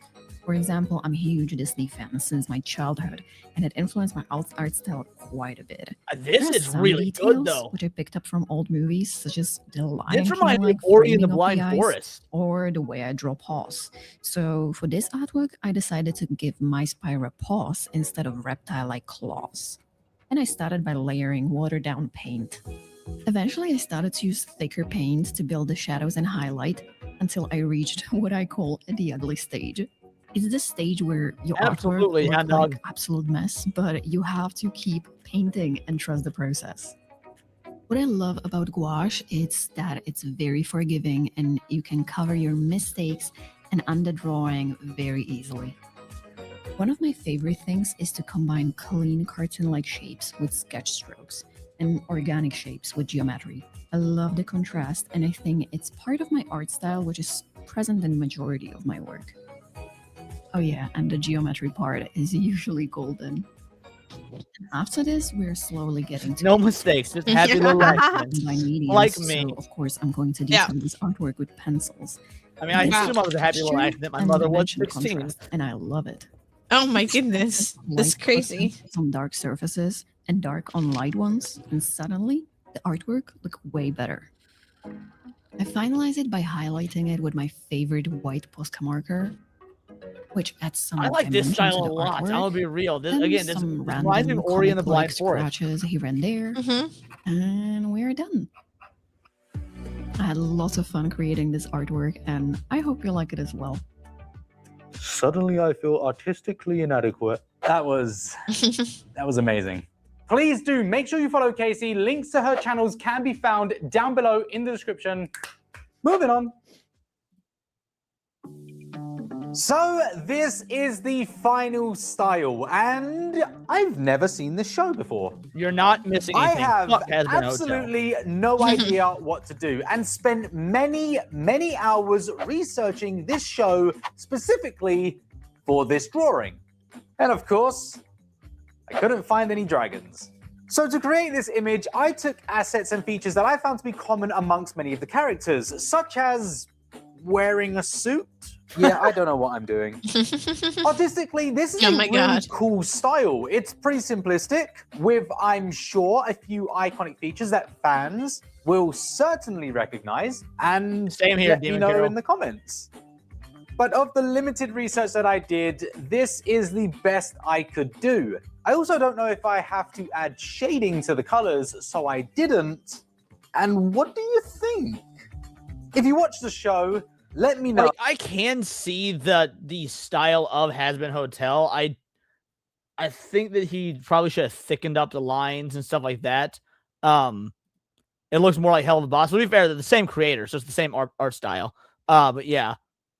Yeah, I don't particularly care for the design. I think there should be shading, but I don't know if there's shading in the original, to be fair. Oh, did I do good?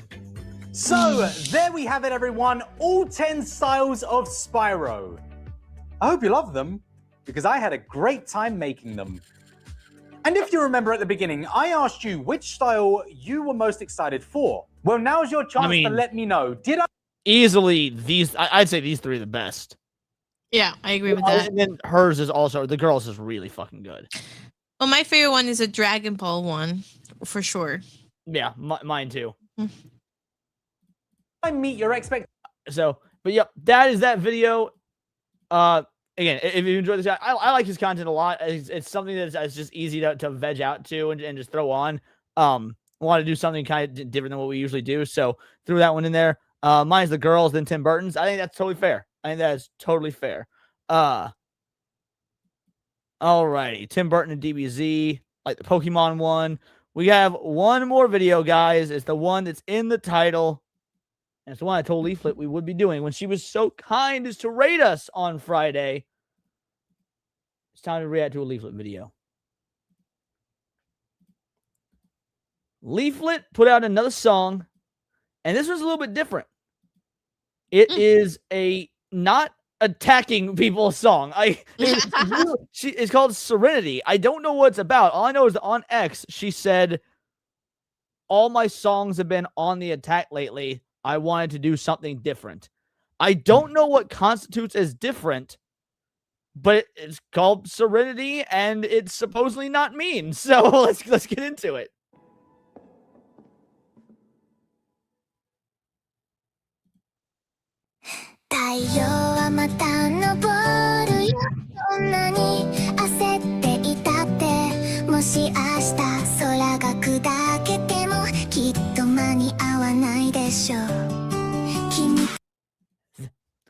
That line is more true than she realizes. Allow me to get conspiratorial for a moment. First of all, this is a reaction. I do need to pause and talk and whatnot. Did you know that scientists and world governments and whatnot have a major fear because they can't do anything about it? Do you know what that is? Would you be willing to wager a guess, Sevi? Of what? What they have a major fear of? Yes, when it comes to like world-ending disasters. Oh my god. I don't know. What would that be? Mass coronal ejection. Basically, when the sun sends out a blast of radiation that will cook us all alive, strip away our atmosphere, and basically, unless you're living in the deepest of caves or deep under the ocean, you are fucked. So when she's like, if the sky breaks apart tomorrow, you couldn't do anything about it. Yes. Like, that's kind of objectively true, and that line is way darker than I think she realizes. The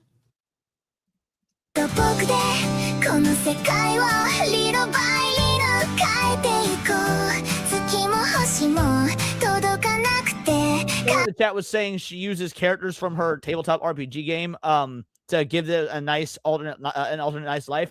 I'm not unfortunately going to be able to recognize those. If you guys are fans of her tabletop RPG game and you want to point them out, that'd be great, because I'm not going to get those references.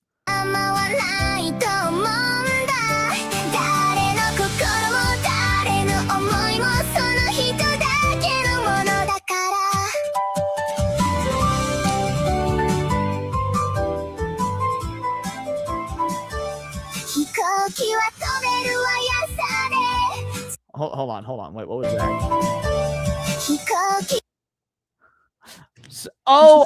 Is this her mom? I think this is supposed to be Leaflet's mother, and she's got the picture of Leaflet taped to the airplane window here. That's cute, if that's what that is. I think I'm interpreting that correctly. Most of them died.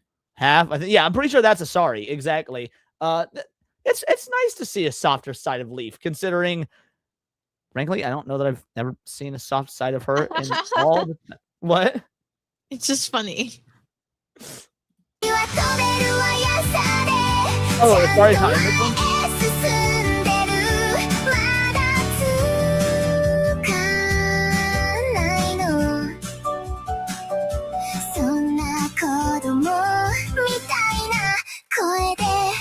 Oh, she went over the other night? Gotcha.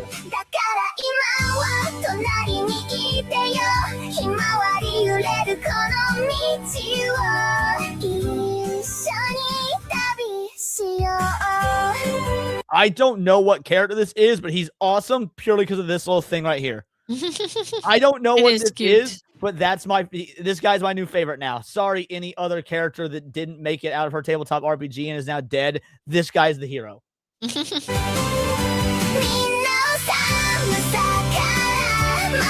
Oh, shit. The pregnant lady's daughter and husband died in the original lore. Fuck. Whoa. I wish I could protect everyone from the cold.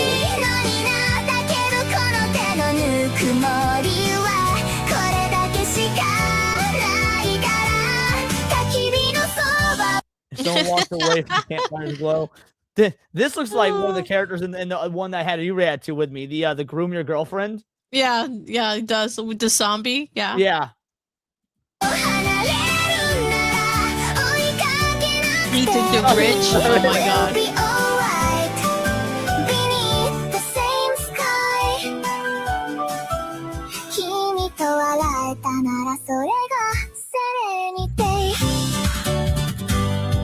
You know what I like about this one, and you having not seen a whole lot of anime probably aren't going to appreciate this one. I bet the chat will. All of her AMVs so far, like her music videos that feature her character and all the other VTubers and stuff, have felt like anime openings. This one feels like an anime ending.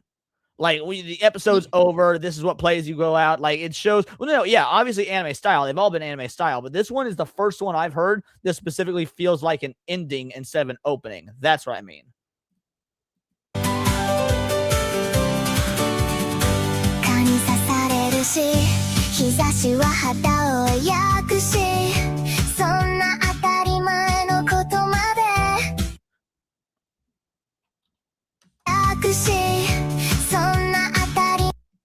She fucked up. Why? Can anyone tell how Leaflit fucked up here? And Leaf, if you watch my reaction to your song and you don't know how you fucked up here, I'm about to tell you. She watched openings and endings for them. I agree. Yeah. All right. Here's how Leaf fucked up. She got them playing with trading cards, cracking packs, right? The chat reliably informed me that this was her giving happy alternate endings to these dead characters. Card games are worse than drugs. This is not a happy ending. This is the bad ending of the game. This is the sad ending, okay? They are about to ruin their life on cardboard and collecting and spending God knows how many dollars. As a Magic the Gathering collector and player, I know it is unhealthy, it is destructive. Guys, do heroin instead. It is less destructive long term. Oh my god. That is where she fucked up. If she this is supposed to be the happy ending and she has them being fucking playing trading card games. Oh, you failure. You failure, Leaflit.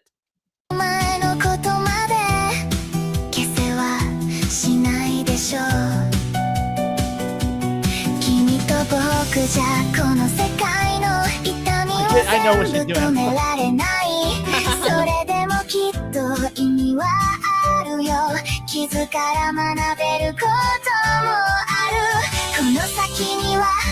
I like that line. Every scar comes with a lesson. I mean, that's true. I've got so many scars, both like metaphorical and literal. But let's talk about literal, for example. Like I got one right here. That's like it's a scar from when I fell into a mirror and slashed my hand and it gaped it open and it's never healed. I was like 10 years old. I still have that scar. And you know what the lesson I learned was?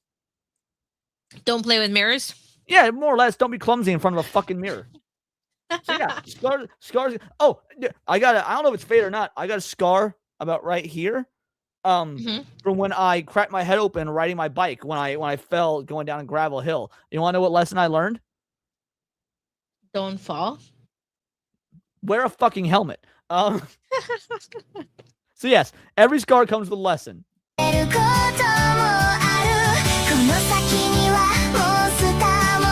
Wait, death to all what? Death to all invaders. Base. Even when she's doing a sweet song like this, she has to throw in something like that. I appreciate it.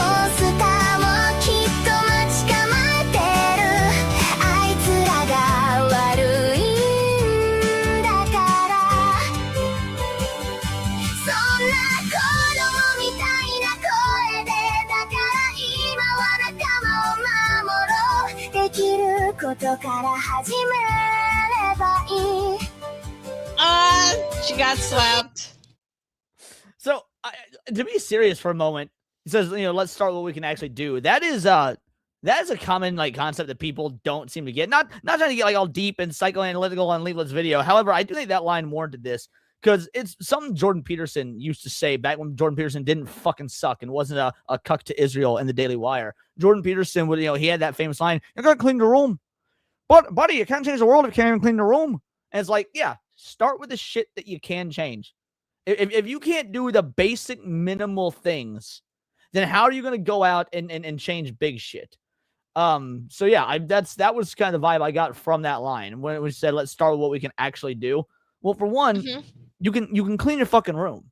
And it sounds so simple, but if you're not willing to put in the basic minimum effort to do something like clean your fucking room, why would you put anything into an effort of activism or changing the world that's anything beyond performative?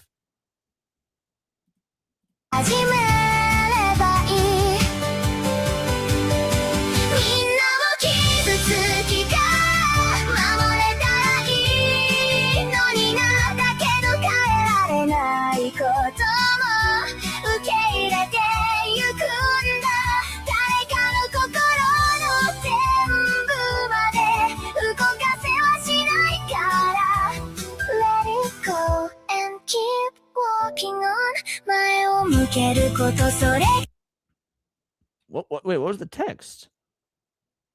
It's all in Japanese. I don't know what it says. Fuck. She's sad, but I don't know why she's sad. Oh, but she's happy.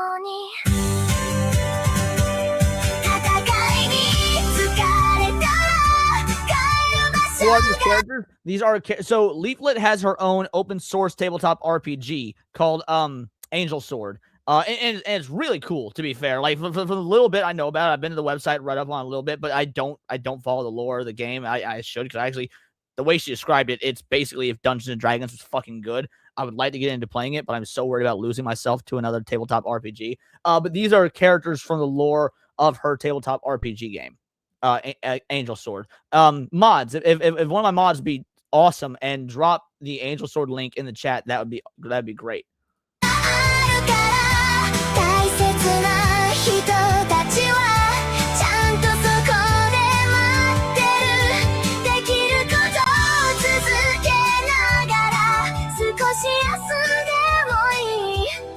It's okay to rest for a little while. Hey, you hear that, Sev? What's that line say? Read it for me. It's okay to rest for a little while. Are you learning anything today? Has this portion of the stream been educational? No, it has not. Chat, I keep telling this broad, hey, you're sick, you're not feeling well, you've had a bad day at work, whatever it may be. Maybe just take a little bit of time.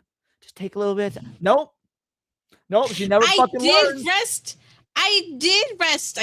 First of all, I did go to bed. Second of all, I did rest and I felt better, and that's why I streamed. And so you know what? Streaming. I am proud of you for resting last night after you were so sick. That being said, did I not have to pretty much fucking just demand it? That's probably very accurate. Does this mean Leaflit's going on hiatus? No, she's not going on hiatus at all. And in fact, this video has been out for a few days now. I prefer to react to Leaflit when Cinny is not here, because I know Cinny also reacts to them, and I don't want to steal that from her. So no, this is just more of a, since so many of her songs are angry and anti-establishment and big psyop and whatnot, I think this is her flexing her creative muscles to show that she can write something that is chill and calm and kind of just go with the wind sort of thing. Mm-hmm. See? I didn't even know that was the next lyric. I said go with the wind, and that line, the next fucking line, was listen to the wind. People are gonna accuse me of pre-watching.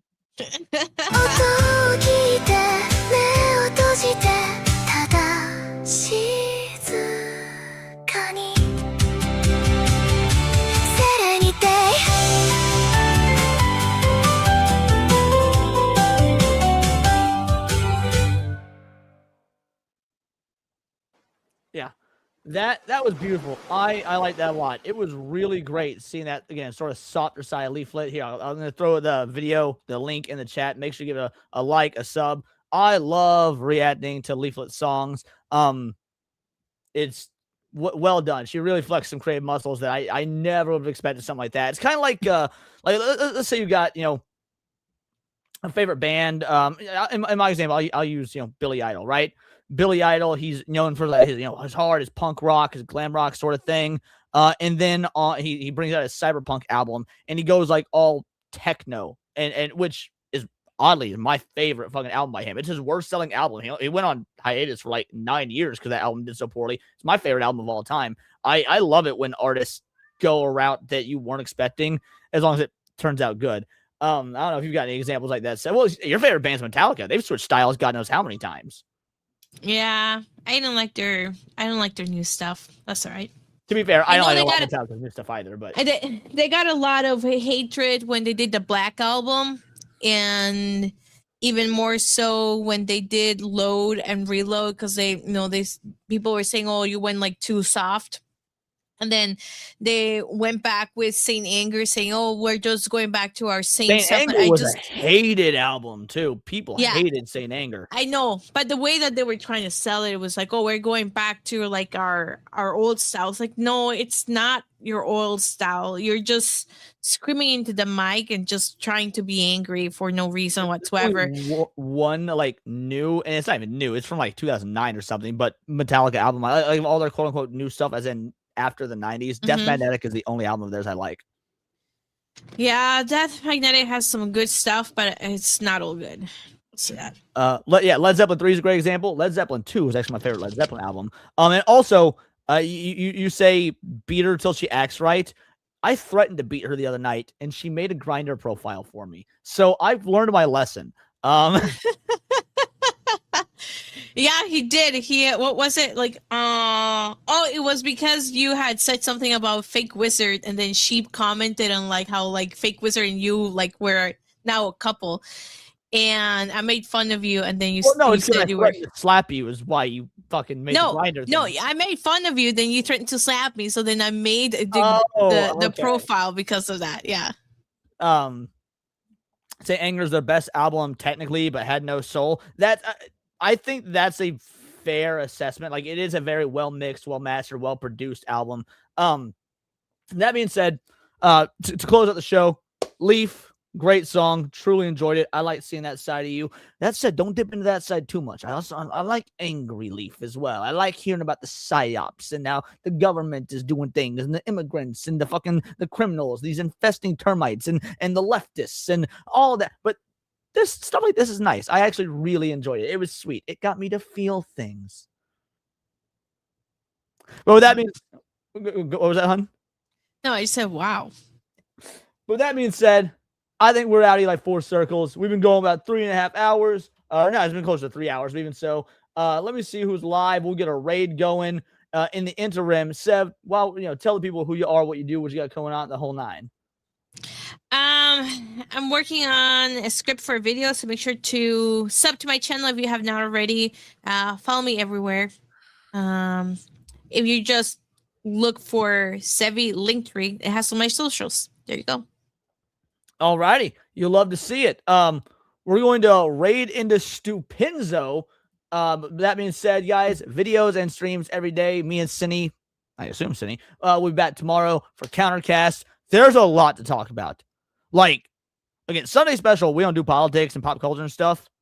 Bro, today, the earth, like, you've heard of the day the earth stood still. Today is the opposite. Today is the day the earth, like, doubled in speed. Between the Dr. Fauci gain of function research stuff, which we all already knew, but now it's been confirmed to the media, between everything going on with Mia Tizu and what Sega has done to her and these fake ass charity streams and the entire Sonic community coming down on her, that shit's wild. It's going to be fucking insane. So yeah, we're gonna go ahead right into Enzo videos and streams every day. Thank you so much for the donos, guys. It truly means the world to me. I've got the greatest job in the world because of you. There's no one really on Kick right now that I'm aware of, so we're just gonna do a YouTube raid only. And until next time, all here in the Nerdosphere, and this has been Words of Paradise.